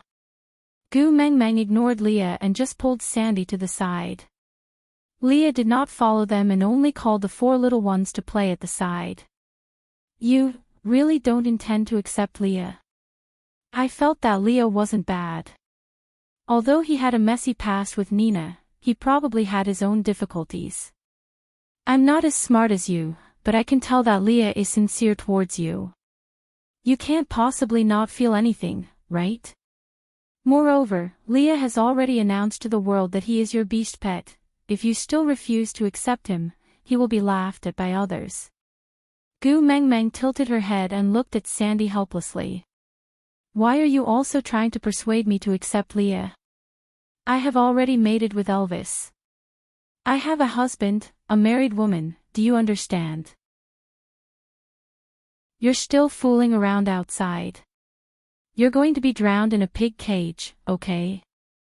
Sandy pouted her lips and lowered her head in disappointment and sadness. She fiddled with her fingers and muttered softly, if Leah can only be a beast pet, then won't he have even less chance? Gu Mengmeng hooked Sandy's chin lightly with her hand and lifted her little face up. She squinted her eyes at Sandy and asked, Who is the person you're thinking of in your heart? Aside from the topic, thank you, Xiaoxiang's baby, Lifeng 7428. 18 monthly tickets. True love indeed. Thank you, baby.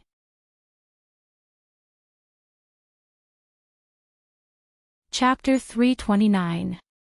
Sandy was a little embarrassed. She looked at Gu Mingming's side profile against the light. She did not know if it was because of her guilty conscience, but she just felt her heart beating wildly. Blushing, Sandy avoided Gu Mingming's eyes and mumbled, no one. Gu Mengmeng slowly inched closer to Sandy until the tip of her nose was almost touching Sandy's. Taking a deep breath, Gu Mengmeng raised her brows and said, no one. That's not right. I can clearly smell an adulterous affair. Sandy hurriedly shook her head and said, no, nothing happened between me and Colin. Gu Mengmeng smiled devilishly and released Sandy's chin. She said in a seemingly casual manner, "Aw, Colin." Sandy realized that she had let it slip. She hurriedly covered her mouth with her two hands and looked at Gu Mengmeng with her big innocent eyes. The word guilty was clearly written all over her face. Gu Mengmeng turned around and laid on Sandy's lap like how Leah usually did. She used her hand to gently pat Sandy's hand away from her mouth and asked with a smile, "Why? Do you like Colin?" Sandy instinctively nodded her head before suddenly regaining her senses and shaking her head violently. Gu Mengmeng crossed her arms in front of her chest and closed her eyes. She just laid on Sandy's lap quietly as if she had fallen asleep. After a long while, she slowly opened her mouth and said, "This is not the first time I have heard you mention Colin in front of me. Your feelings towards him are very obvious." Sandy's face turned red. Even though she knew that Gu Mengmeng had closed her eyes and was not looking at her, she still lowered her head guiltily. "How is it? Do you need me to help you?" Gu Mengmeng slowly opened her eyes. Sunlight was reflected in her pupils and it was so dazzling. "Help me." Sandy was dazzled by Gu Mengmeng's gaze. She could not help but repeat the last two words after Gu Mengmeng. That unconcealable yearning and anticipation made her look like a little girl who just had her first awakening of love. Gu Mengmeng smiled and sat up. She pinched Sandy's little face and said, "Your feelings are all written on your face." Sandy blushed and hurriedly covered her face with both hands. She looked at Gu Mengmeng with her big innocent eyes and pursed her lips, unable to say a word for a long time. "Colin is an honest man. If you like him, you have to act fast," Gu Mengmeng said. Sandy bit her lip and asked, "Do you like Colin too?" "The person he likes is you. If you are willing to accept him, I can give up." Gu Mengmeng smiled in a carefree manner and looked towards the beast horde that was charging towards them from afar. The eyes of the black wolf that was leading the pack were as bright as the stars in the night sky, its focused gaze meeting with Gu Mengmeng's. Gu Mengmeng waved her hands, then turned to look at Sandy. "That is my man." Sandy nodded stiffly and didn't say anything. A small seed sprouted in his heart. Maybe, in just a few breaths, Elvis had already reached Gu Mengmeng. At the same time that he transformed into a human, he fastened his animal skin skirt. He remembered that his Xiao Meng did not like others to see his body, especially some exclusive parts. Gu Mengmeng went up to him. Standing on the platform of the deity's punishment, she was slightly taller than Elvis. She opened her arms wide and looked like she was asking for a hug. Elvis smiled and opened his arms wide. Gu Mengmeng leaned forward without hesitation and fell straight into Elvis's chest. She wrapped her arms around his neck and planted a kiss on the side of his face. "My dear, welcome home. Aside from the topic, thank you to the little darling from Xiaoxiang Academy 138 by 0577 for the Fresh Flower monthly evaluation ticket. You really took care of me from all angles, haha, and thank you to the little darling from QQ Reading, BG, for the 698 points rewarded." Chapter 330. Elvis kissed Gu Mengmeng's little head before carrying her on his shoulders. He leaped onto the platform of the deity's punishment and turned around to face his tribesmen. Leah had unknowingly appeared beside Elvis and stood one step behind him. He kept his joking expression and was focused and serious. Gu Mengmeng did not know what had happened and was about to ask when she saw Leah suddenly kneeling on one knee and placing his right hand on his left chest. He lowered his head in a submissive posture and said, "Saint Nazir witch Dr. Leah, leading the tribesmen to provide for the arrival of the messenger of the beast deity. We are willing to be commanded by the mighty messenger to fight for you even if our bones are crushed. We are willing to die 1,000 times for you. We are willing to fight for you even if our bones are crushed. We are willing to die 1,000 times for you." We are willing to fight for you even if our bones are crushed. We are willing to die 1,000 times for you. Gu Mengmeng looked at the situation in front of her with a dumbfounded expression. She thought to herself, could it be that I should say, everyone, please rise? Or should I say, my beloved concubine, please rise? Elvis raised his hand and the crowd immediately quietened down. Gu Mengmeng lowered her head and looked at Elvis with a face full of question marks. Elvis looked up and met Gu Mengmeng's gaze. He said, before winter, Leah had already announced your identity to the tribe. So the first thing after the first hunt in spring is to swear loyalty to you. Gu Mengmeng smiled awkwardly and asked in a small voice, then, what should I say? Elvis held onto Gu Mengmeng's little hand and kissed it.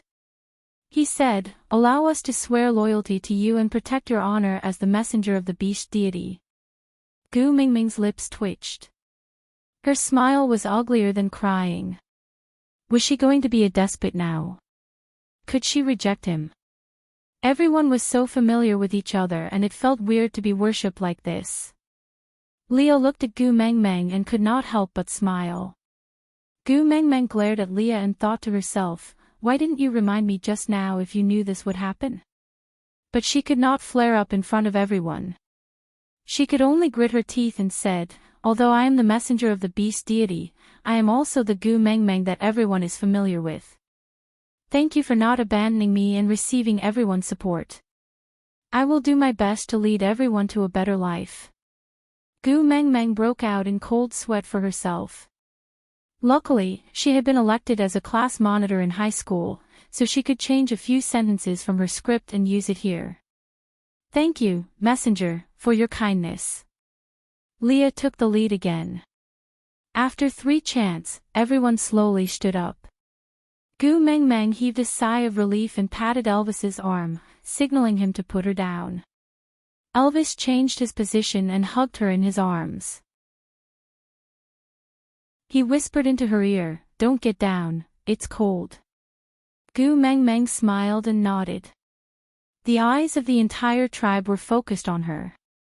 Such a small action was so intimate and sweet that she could not help but feel shy.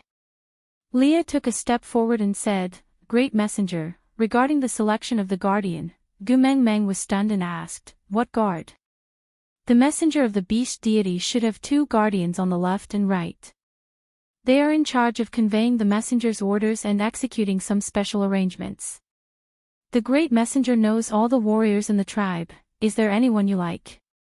Leah was still smiling warmly, but Gu Mengmeng could clearly see a trace of slyness in his eyes. He did it on purpose. Gu Mengmeng recalled the situation when Leah made her lie on the side of the plate to teach her son how to drink the bone soup. Aside from the topic, thank you, little darling from Shaoxiang Academy, WeiXAN 16 CF 33A021, for voting 4 monthly votes. I love you.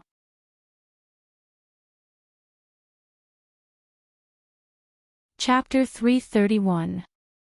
Gu Mengmeng said helplessly, just you and Elvis. Left guard, right guard, that's pretty good. But Leah shook his head and said with a face full of regret, although I really want to have more opportunities and more reasons to stay by your side, but the witch doctor and tribe leader cannot be the left and right guards. This is to prevent someone from having too much power and being biased when executing the mighty messenger's orders. Gu Mengmeng's head hurt a little. Although she knew almost everyone in the tribe, she could not name many of them. Rubbing her eyebrows, Gu Mengmeng turned to look at Elvis and said, hubby, you make the arrangements, all right? Elvis's heart ached a little. He did not want Gu Mengmeng to be involved in these troublesome matters, but her identity meant that these troubles were just the beginning, and he could not stop it. Kissing Gu Mengmeng's forehead, he said helplessly, I can't interfere with matters within the scope of the divine authority. What do you mean? Gu Mengmeng said with a bitter face, speak human language. Elvis was amused by Gu Mengmeng's sullen look. Others all dreamed of becoming the messenger of the beast deity. He had seen quite a few who swindled others, but none of them could put on airs better than Gu Mengmeng, as if they could get whatever they wanted, and look down on everyone else. But Gu Meng Meng, the genuine messenger of the beast deity, had no feelings towards the divine authority. It was as if the authority of the messenger of the beast deity was not as satisfying as a roasted sweet potato in the cave. The messenger of the beast deity has the right to dictate. Strictly speaking, Leah and I are your subordinates first, then your partners and beast pet. Gu Meng Meng slapped Elvis's chest and said fiercely, "Why are you talking about beast pet too? Can you not mention this anymore?" Elvis nodded and said, "Yes, my mighty messenger." Gu Meng Meng was a little impatient with this bureaucratic idea, so she pointed at Sandy and said, "Then Sandy and Maya, let them be my guards. They can help me coax my sons when they are free, that's pretty good." Leah whispered into Gu Meng Meng's ear, "The guards must be males, because they have to become the messenger's claws and fangs, as well as her shield and armor. Sandy and Maya are too weak. They'll be killed." Gu Meng Meng swung her arms in annoyance and looked at Leah. "I can't do this and I can't do that. Why don't you give me a few candidates?" But Leah took another step back and looked at Gu Meng Meng innocently, saying, "Even the first partner can't interfere with the religious authority. I'm just a beast pet, and an unloved beast pet at that. What right do I have to make irresponsible remarks? If you continue spouting nonsense, I will pull out your tongue." Gu Meng Meng clenched her teeth and squeezed out this sentence. But Leah just blinked his eyes pitifully, then, "He's sticking his tongue out right now." Gu Meng Meng patted his chin and Leah bit his own tongue without any warning. His mouth was filled with blood but he was not hurt at all. In the end, Gu Meng Meng did not use all her strength. She was teasing and punishing him. Leo looked at Gu Meng Meng and blinked his long and affectionate eyes. He leaned his shoulder against Gu Meng Meng's feet suggestively and asked, "Is this punishment enough? Actually, we can punish him even more." Scram! Gu Meng Meng finally could not take it anymore and roared. "Mighty messenger, please calm down. Mighty messenger, please calm down." Gu Meng Meng's roar made the tribesmen who had just stood up kneel on the ground again. Aside from the topic, thank you to Xiao Xiang's baby, beautiful loving butler, for the 5 monthly tickets.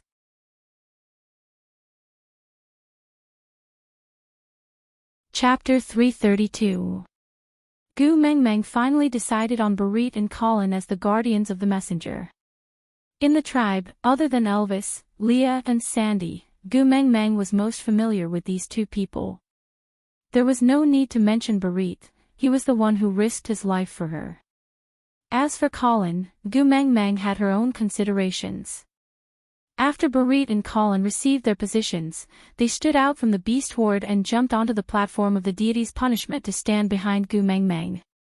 Just like that, the newest core leader of Saint Nazir stood on the platform of the deity's punishment. The noon sun was bright and the snow that had yet to melt reflected the light. The crystal-clear snow water that had already melted flowed along the ditches in the snow, becoming the most sacred song of that year. Gu Meng Meng wore a red firefox fur coat and was carried in Elvis's arms. Leah, dressed in a witch doctor's attire, stood on Gu Meng Meng's left side. The burly and dignified Barit and Colin stood on the outside of Elvis and Leah without a smile. The 5 of them stood at the highest position in Saint Nazir, the sun behind them giving them a dazzling halo. The 4 cubs did not know what was happening at the moment and chased and giggled beside their parents' feet without a care in the world, adding a lot of vitality to this solemn scene. That day, everyone in Saint Nazir said that they witnessed hope with their own eyes. After coming down from the platform of the deity's punishment, Gu Meng Meng asked Leah, "Didn't you say you wanted to introduce Ian to the tribesmen? Why didn't you mention this just now?" Leah made a shush gesture and said, "Let's talk about it at my place." Gu Meng Meng understood that Leah meant that he had other plans and she could not expose him, so she turned to look at Elvis and changed the topic. "How were the results of your first hunt?" Elvis held Gu Meng Meng's little hand and said, "With the protection of the messenger of the beast deity, I naturally gained a lot." Gu Meng Meng smiled and cupped Elvis's face, asking, "Then, are you full?" Elvis was stunned, so Xiao Meng knew that he did not have enough to eat during winter. That was why she cooked more and more with each meal, then willfully said that she did not want to eat anymore and let him finish the excess food. Elvis's heart warmed and he nodded with a smile. I'm very full. Gu Mengmeng smiled in satisfaction, then asked again, then what should we do next? Elvis looked at Leah and Leah replied, the tribe leader has brought back the first prey of the year. Normally, it should be offered as a sacrifice to the beast deity. But since the great emissary is here, I shall offer it to the great emissary. Gu Mengmeng rolled her eyes at Leah and said, can't you speak properly? Lord Emissary, is it fun? Great messenger, it was quite fun. Leah grinned and replied. Gu Mengmeng gritted her teeth and said, the great messenger now orders all of you not to call me the great messenger. Just call me Gu Mengmeng like before. With that, Gu Mengmeng turned around, cupped Elvis's face and smiled, call me your wife. Elvis's gaze was as blue as the heavens, filled with endless deep emotions. His voice was as low and charming as a cello as he replied, yes, my queen. Gu Mengmeng was still a little embarrassed to say the honeyed words in front of everyone. She wrapped her arms around Elvis's neck and buried her face in the crook of his neck. Using an angle that others could not see, she bit Elvis's neck lightly, then giggled in delight. Aside from the topic, thank you to Shao Xiang Academy for the C evaluation vote. Chapter 333. Gu Mengmeng and the rest returned to Elvis's cave directly. Previously, discussions were done in the witch doctor's cave, but now that the Eagle Owl tribe was staying in Li's cave, it was not convenient to go over. Moreover, with the messenger of the beast deity, the witch doctor was no longer the closest to the beast deity in the tribe, so naturally, the messenger's residence was the best place to discuss. Barit and Colin stood outside the cave, looking as solemn as door deities. Even if Gu Mengmeng could not feel it, she knew that they were releasing their beast pressure. The beast pressure of 2 orcs was not low, but it was not high either. The deterrent effect of their beast pressure was actually limited, but everyone's beast pressure was different. Both of them were now the emissary's guardians, so the purpose of their beast pressure was to tell the people who approached, the emissary is discussing something, and no one is allowed to approach. Gu Mengmeng smiled helplessly, patting their shoulders, relax, don't be so nervous. This is Elvis's territory, even if you don't stand there so dutifully, no one would dare to come here to eavesdrop. Barit and Colin looked at each other, then at Elvis. Elvis nodded, indicating that they should go and take care of Gu Mengmeng. No one would dare to go near the residence of a 4th-level orc, even if they did, they would not be able to hide from his senses. Yes, mighty messenger. Barit and Colin replied in unison. Gu Mengmeng's lips twitched, asking, are you two going to treat me like this too? Yes, I became the messenger of the beast deity, but I did not do anything to let you two down, right? Are you going to distance yourself from me like this? Barit did not say a word, but Colin scratched his head innocently, saying, yeah, actually it's not distance. It's just that we don't know how to interact with you at the moment. After all, it's our first time being a guard, we don't know what to do. Gu Mengmeng burst out laughing, pointing at her own nose, saying, it's also my first time being the messenger of the beast deity, we don't have much experience, so let's not laugh at each other. The main reason why I chose you two to be my guards is because you two are my friends, so I can trust my back to you two. But if you two handle this impartially and draw a clear line between us, I will be very sad. I don't want to lose my friends just because I became the messenger of the beast deity. He recalled that night when everyone was eating the delicacies cooked by Gu Mengmeng. That day, Oakley asked Gu Mengmeng why she didn't use the method of storing food to unify the beast world. Gu Mengmeng said that standing at the peak would make one a loner, without any kin or friends. Colin frowned and asked in all seriousness, then, if I still call you Gu Mengmeng, will others think that your guards don't respect you, so they will also look down on you and act as they please? Gu Mingming's expression turned serious. But Gu Mengmeng laughed and asked back, if the other party respects the title of messenger of the beast deity, then I don't need this kind of respect. If they respect me, Gu Mengmeng, then even if I call them Zhang San, Li Si, Wang Er Motzi, they will still respect me. Besides, as Gu Mengmeng said, she leaned into Elvis's arms and said, if you dare to be so presumptuous in front of me, you have to ask my husband for permission first. Elvis smiled faintly. He liked it when she used her power to bully others, especially when she used his power.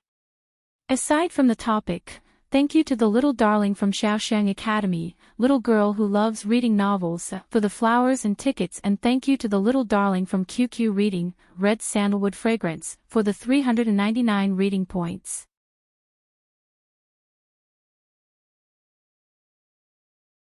Chapter 334. Gu Mengmeng used the ready-made ingredients at home to cook a huge hot pot. After Leah fed the bone soup to the 4 little ones, they fell asleep like little pigs after an entire morning of wild activities. The 5 adults surrounded the hot pot and chatted while eating. The atmosphere became much more relaxed. Now that there's no one else, tell me, how do you plan to deal with Ian and the rest? Gu Mengmeng asked Leah as she scooped meat into Elvis's bowl. Leah handed his bowl over as well. He had a proud look on his face as if he would not tell her if she did not let him eat the meat. Gu Mengmeng could not be bothered to argue with him, so she scooped a big bowl of meat for him. Leah ate 2 mouthfuls in satisfaction before continuing, I have a premonition that even if we send Nina to participate in this year's beauty pageant as usual, Sauter will not just leave us alone. They would definitely send more people to investigate the situation. So, I plan to hide Ian and the rest first and use them as a secret force for the messenger of the beast deity. Gu Mengmeng tilted her head and said, would have forgotten if you didn't mention it. Didn't Dumbo already verify my identity previously? The people in Sauter should have already known by now, right? Leah smiled faintly and said, Dumbo's life is not good. He fell into winter before even descending the mountains.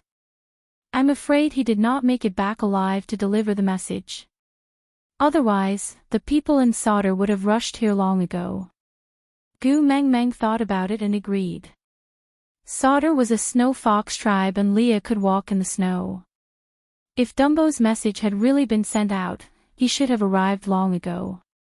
Gu Mengmeng nodded and said, do you think they will send another messenger over? Leah shook his head and said, no.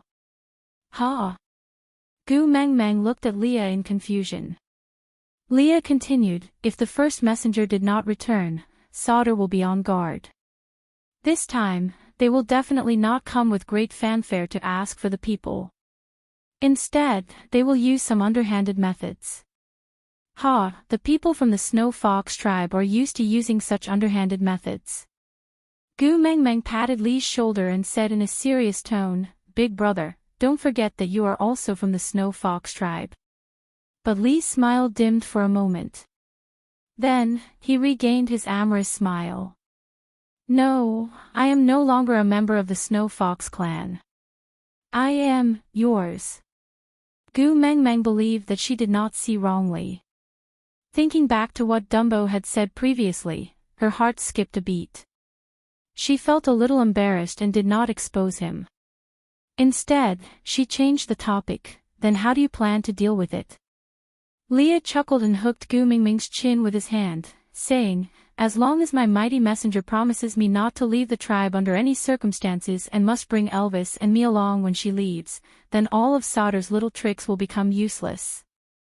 Why do I need to deal with them? Gu Mengmeng slapped Li's hand away and said, just say what you want to say, don't keep touching me. Leah sighed. He hugged his large tail and touched it. He muttered to himself, sigh, back then when you touched my body all over, I let you do as you please, now you don't even allow me to touch your chin. Sigh, humans are so fickle. Gu Mengmeng really had the urge to bite Leah to death. Damn, couldn't people who had already broken up have some integrity? Was there any meaning in bringing up what happened in the past? Gu Mengmeng glared at Leah and ignored him. She turned around and went deeper into the cave to get some meat. After Gu Mengmeng left, Elvis looked at Leah and said faintly, "Why do you have to pretend to be indifferent? You must be very anxious about facing solder, right? If you are willing to say it, Xiao Meng." Leah kept his joking face and heaved a long sigh of relief. He forced a smile and said, "I want to be her pillar of support and not her burden. Elvis, at least you should understand me." Aside from the topic, thank you to Xiaoxiang Academy's baby, Wex 1018, for your vote. Chapter 335. When the four little fellows woke up, it was already evening. The five-person meeting had already ended and Gu Mengmeng was sitting beside Elvis, looking at Colin with a sneaky smile. Colin had goosebumps from her smile. He scratched the back of his head and asked, "Gu Mengmeng, what's wrong? Why do you keep smiling at me?" Gu Mengmeng rubbed her chin and asked, "Colin, what do you think of my Sandy?" Colin was taken aback by Gu Mengmeng's random question. He thought for a while and said, "Why is Sandy yours? Isn't she from the Bode family?" Gu Mengmeng slapped her thigh and said, "She's mine." Oh. Colin was shocked by Gu Mengmeng. He shrunk his neck and did not dare to ask further. He just turned to look at Barit helplessly. Barit, however, turned his head and pretended not to see anything. He had no intention of helping him at all. Gu Mengmeng patted Colin and said, "I'm asking you a question. What are you looking around for? Answer me, what do you think of my Sandy?" Colin thought about it seriously and answered, "Gluttonous, sleepy and soft-tempered." Gu Mengmeng hissed and said unhappily, "Do you mean that my Sandy doesn't have any good points?" Colin felt a strong sense of danger. He blinked his eyes and did not dare to say anything. Gu Mengmeng continued, "Being able to eat is a blessing. Do you understand?" "Yes, yes, yes." Colin nodded his head in a naive manner. Gu Mengmeng continued, "Sleeping more will make your skin better. This is called self-care and self-regulation by a girl. As a female, she has the responsibility to take care of her appearance to beautify the world. Think about it. When a male goes out to hunt and returns home to see his beautiful wife, isn't that a joyous thing? Would you rather see a beautiful Sandy or a necklace Nina when you return home?" Colin fell into Gu Mengmeng's trap. It was a choice of A or B and his choice was not C or give up. If it was Leah or Oakley, they would definitely ask, "Why do I have to see both of them when I return home and not Maya or you?" But Colin's brain, of course Sandy is better. Right. Gu Mengmeng had a look of approval on her face. She stretched out her arm and placed it on Colin's shoulder, as if they were good brothers. She continued, "Think about it again. Sandy's character is a little soft, but don't you think that having a soft body is an advantage? Could it be that you have the tendency to fight and you like Nina's temperament of flipping out at any time and eating people at the slightest disagreement?" Colin shook his head. His movement was so big that wind entered his mouth. Gu Mengmeng patted Colin's shoulder and said, "That's right, then tell me, is my Sandy a good female?" Colin nodded in agreement. Gu Mengmeng asked again, "Then why didn't you pursue such a good female? Don't you think you are stupid?" Colin nodded subconsciously. After nodding for a long time, he suddenly realized something and began to shake his head. "Sandy is my sister. You can't pursue her." Gu Mengmeng was stunned. What the heck? Forbidden love. You two are from the same mother? Gu Mengmeng asked carefully. Colin shook his head and said, "No, but we grew up together. She has always called me brother." Gu Mengmeng punched Colin's shoulder and said with a face full of sorrow and anger, "You are really damn stupid." Colin was at a loss. He completely did not know what was going on. He could only blink his eyes and look at Gu Mengmeng blankly. What's wrong? Aside from the topic, thank you babies for your love, thank you for your votes and 5-star reviews.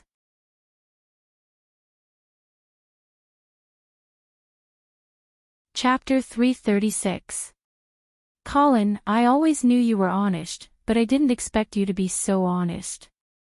Gu Mengmeng said with a pitiful face, do you know that there's a phrase called, childhood sweetheart, in this world?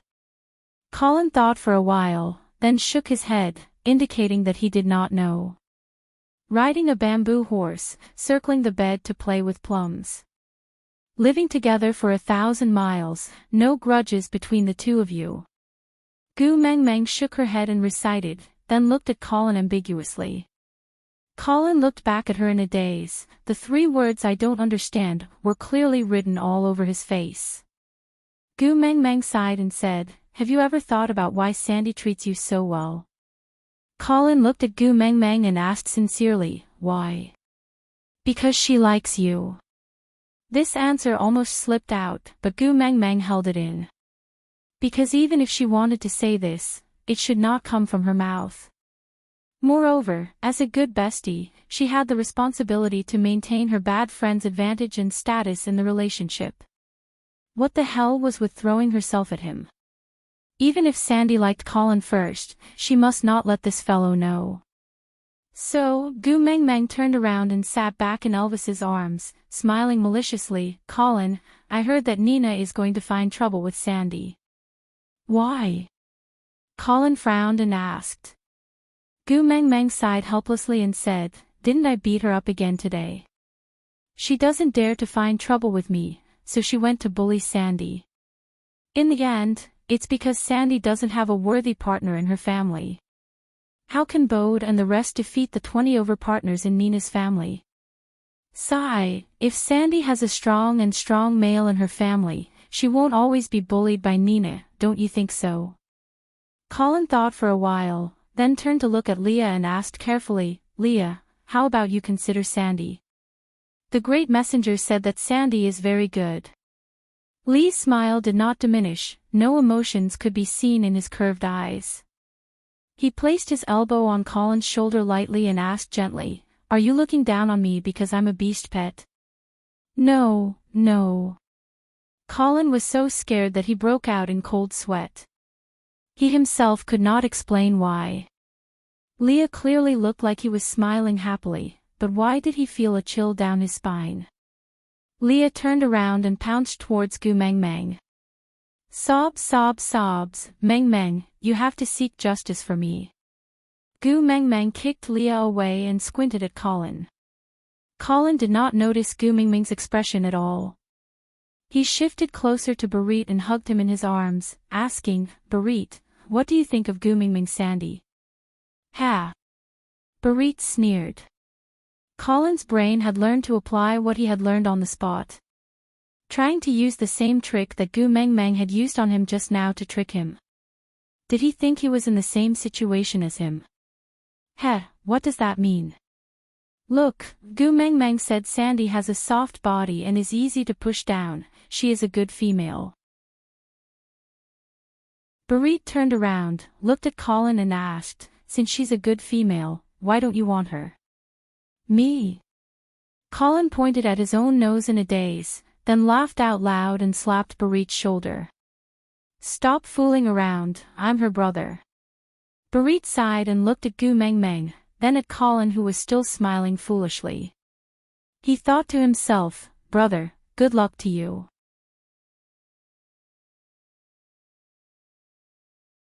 Chapter 337.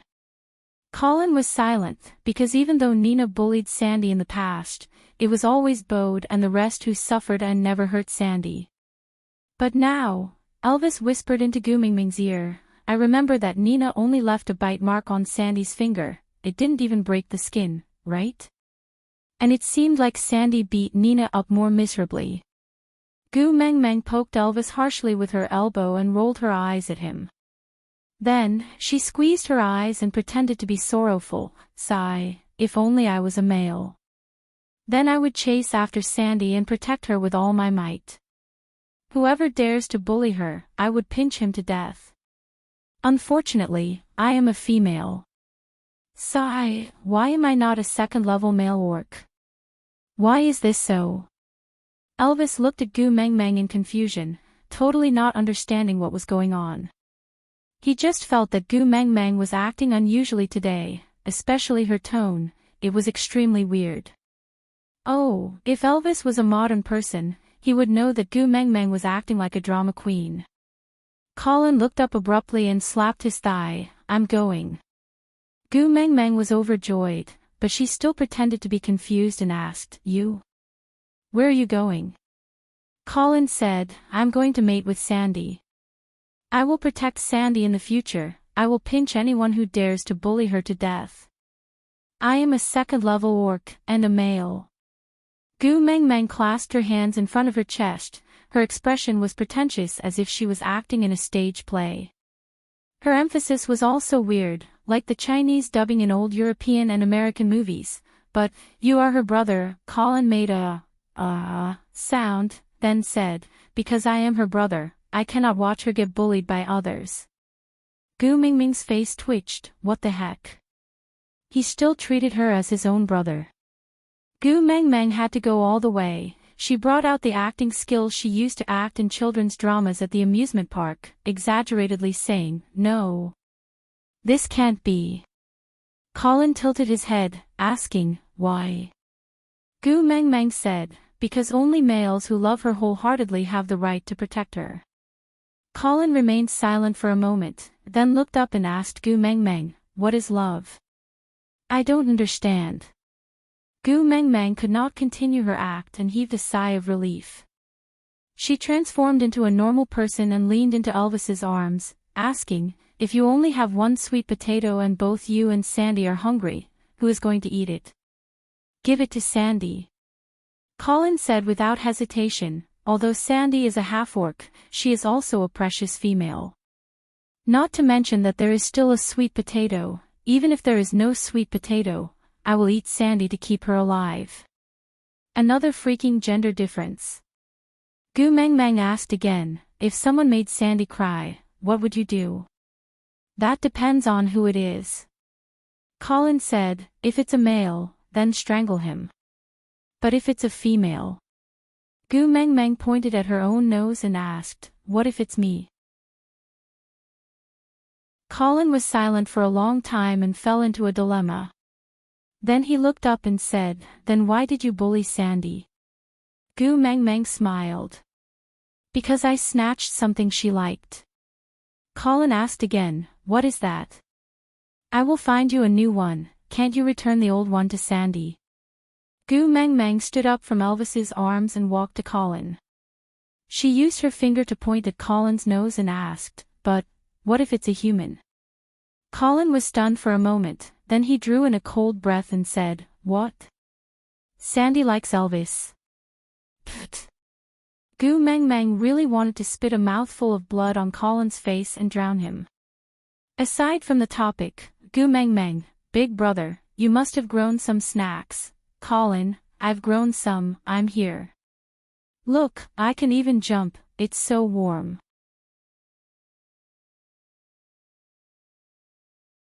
Chapter 338. Looking at Gu Meng Meng's expression, Colin knew that he had guessed wrongly. He scratched the back of his head in embarrassment and smiled. Gu Meng Meng, what are you trying to say? Can't you just say it? I'm not as smart as Leah, I can't guess it. Gu Meng Meng smiled and said, Knowing that you're not smart means that you're not hopelessly stupid. Colin tilted his head and looked at Barit, asking in a small voice, Gu Meng Meng is praising me, right? Barit sighed and nodded, replying, Yes, praising you. I'm so jealous. Colin grinned and chuckled, Then there's no use in being jealous, I'm smarter than you. Yeah, you're so smart. Barit turned his head and sighed. While they were fooling around, Elvis suddenly scooped Gu Meng Meng back into his arms and stood up to walk out. No one asked why, but just maintained their formation and followed him out together. Gu Meng Meng was dumbfounded, hugging Elvis's neck and asked, What's wrong? What are you going to do? Our sons are still sleeping in the cave, are you just going to leave them here? Elvis turned his head to look at the cave entrance and said, if we can't even protect ourselves, it's better to die cleanly than to live. Ha!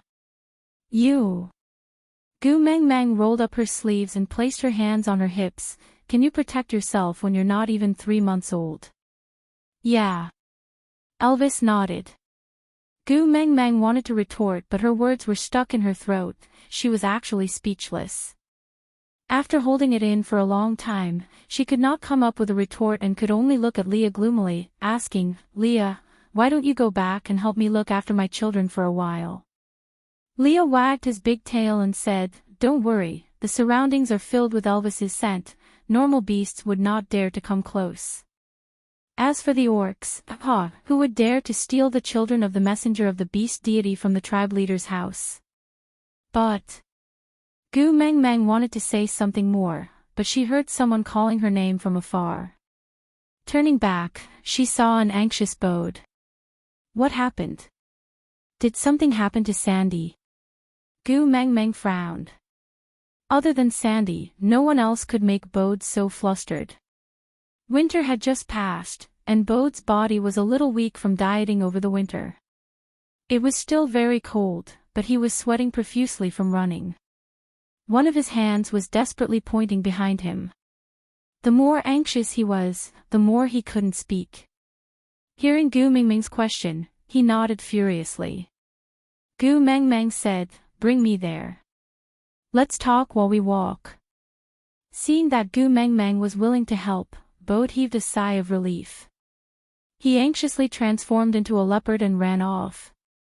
Elvis glanced at Gu Meng Meng and asked, do we chase after them, or return to the cave to see our sons? Gu Meng Meng glared at Elvis and said, didn't you say our son is safe in the cave? Let's go and take a look first. Once we're done, we'll rush back before our son wakes up. Elvis smiled faintly and handed Gu Meng Meng over to Leah. He transformed into a wolf and stood on all fours. Leah placed Gu Meng Meng back onto Elvis's back and transformed into a white snow fox. 2 streaks of light, one black and one white, chased after Bode's shadow. Barit and Colin looked at each other and also transformed into a leopard and a black bear to follow closely behind. The few of them disappeared on the spot in the blink of an eye. The wind on both sides retreated rapidly, showing that Bode was running with all his might. When everyone stopped, they had already reached the entrance of Sandy's cave. The smell of blood permeated the air. Gu Meng Meng frowned and looked at Bode, asking, what exactly happened? Tell me quickly. Aside from the topic.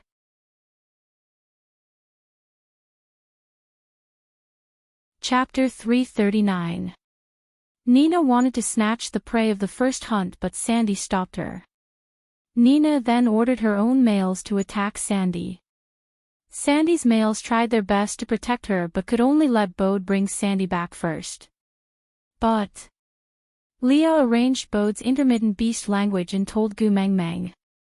Taking 2 steps forward, he stood in front of Gu Meng Meng and said, Sandy's injuries are not light. If you're afraid, wait here, I'll go in and settle it. Gu Meng Meng clenched her teeth and sneered, afraid. Ha, I'm afraid that Nina, that perverted pheasant, will not die a horrible death. Move aside, don't block me from looking at Sandy.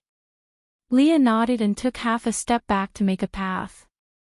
Gu Meng Meng jumped down from Elvis's body. Even if Elvis was the tribe leader, he could not simply enter another female's cave. Other than Gu Meng Meng, the only other person who could enter as he pleased was Leah the witch doctor. Gu Meng Meng walked in front while Leah followed closely behind. Elvis, Barit and Colin stood guard outside the cave. They did not speak and just stood guard quietly, each with their own thoughts. The moment Gu Meng Meng entered the cave, she saw a skinny little bear lying at the corner of the wall. There were many bloody wounds on its body and its flesh was exposed. The blood on its body flowed all over the ground and it had already coagulated, sticking its fur to the ground and making it impossible for her to move. Gu Meng Meng called out softly, "Sandy. Is that you?" Upon hearing Gu Meng Meng's call, the little bear raised its head before burying it again, as if it was sad and ashamed. Gu Meng Meng walked over and stroked Sandy's head gently, comforting her gently. "It's all right, don't be afraid. Leah is already here, he can definitely heal you. Moreover, am I not the messenger of the beast deity? I'm very familiar with the beast deity, I'll ask him to protect you so you'll be fine, don't be afraid, aw." Sandy whimpered a few times and obediently placed her chin on Gu Meng Meng's leg without moving. Leah had already started treating Sandy's wounds. Sandy was in so much pain that she twitched, but she stubbornly kept her mouth shut and refused to cry out. Gu Meng Meng's heart ached terribly, but she could not abandon Sandy and immediately run to pinch Nina to death. She had nowhere to vent her anger, so she could only glare at Bode and vent her anger. "Sandy is already so injured, why did you only find me so late?" Bode's heart ached too, but his treatment was not as good as Gu Meng Meng's. He could not even get closer to check on Sandy's injuries, and could only worry helplessly at the periphery. After being yelled at by Gu Meng Meng, he was like a high school student who was dragged to the disciplinary director's office by the security guards for being late. He lowered his head and explained, "Sandy said that you are now the messenger of the beast deity and definitely have a lot of things to do. She didn't want us to bother you because of her."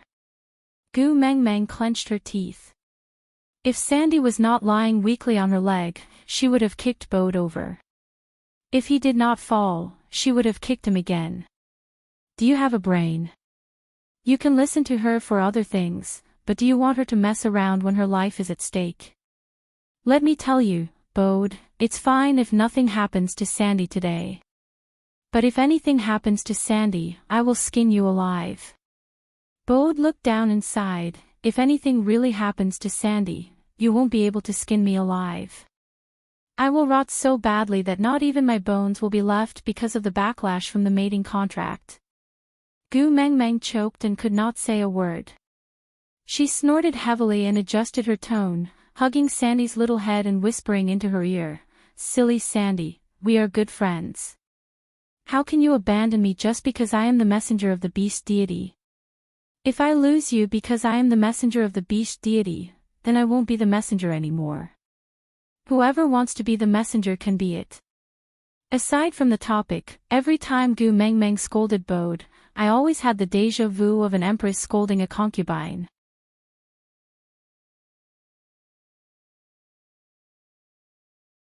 Chapter 340. Sandy raised her head and whimpered. Gu Meng Meng looked at Bode and asked, "What did Sandy say?" Bode frowned awkwardly and stuttered, "Sandy said she likes you the most, no matter whether you are the messenger of the beast deity or not, she wants to stay by your side." Gu Meng Meng frowned impatiently and said, "What An old man speaking in such a slow manner, can't he even be compared to a mina? He can't even speak properly." Bode lowered his head even more. He did not know why, but he always felt that he was inferior in front of Gu Meng Meng. "Sandy said she could not protect the first prey she offered to you, please don't be angry." Leah helped Bode translate the rest of the sentence while sewing up Sandy's wound. Gu Meng Meng sighed, her eyes filled with heartache. She held Sandy's little face and looked into her dark eyes, saying gently, "Let's not talk about the prey first, you hurt my important friend, how are you going to settle this?" Sandy shrunk her neck. Even though she had a little bare face, she could not hide her shyness. She whimpered and buried her face into Gu Meng Meng's knees. Leah turned around and looked at the dumbfounded Bode. He smiled and said, "You should be glad that Gu Meng Meng is not a male, or else, just based on you, I'm afraid you are not even qualified to be a beast pet." Bode nodded his head in agreement. He then took a step forward and bowed to Gu Meng Meng, saying, "Great messenger, thank you for not being a male." Gu Meng Meng sighed, not knowing whether to laugh or cry. Seeing that Leah had already stopped, she guessed that the wound must have been treated. She said, "Cut the crap, go and boil a pot of water for me, I want to clean Sandy's wound." Bode said, "Let me do this kind of thing." Gu Mengmeng smirked coldly and said, "I entrusted a perfectly fine Sandy to you to take care of, but you ended up taking care of me to this state. You still want me to believe you?" Bode pursed his lips and could not say a word. He really could not understand why Sandy was entrusted to him by Gu Mengmeng. He was the one who fought for Sandy when she came of age. Leah pulled Bode and said, "Bring me to see the other males in your family. Sandy is already so injured, the others are probably in a worse state. I'll call someone to take care of this place later." Leo was halfway through his sentence when he suddenly turned to look at Sandy and asked, "Sandy, can I let Mingming's subordinates come in?" Sandy called out softly, indicating that she had agreed to his request. Leo winked his left eye at Gu Mengmeng, then brought Bode out with a smile. Gu Mengmeng instantly understood and whispered into Sandy's ear, "Remember, other than pain, don't say anything else later, do you understand?" Sandy did not understand what Gu Mengmeng meant, but she would always listen to her. So he nodded to show that he understood. As soon as he finished speaking, Colin walked in with a big stone pot. Placing the pot aside, she sat on the ground to start a fire. Her simple and honest face had a solemn and unsmiling expression the entire time. It was a kind of suppressed anger. Gu Mengmeng smiled faintly. She thought to herself that Nina was not completely useless after all. The demon this time had really come at the right time. You're tuning into the Journey of the Soul YouTube channel.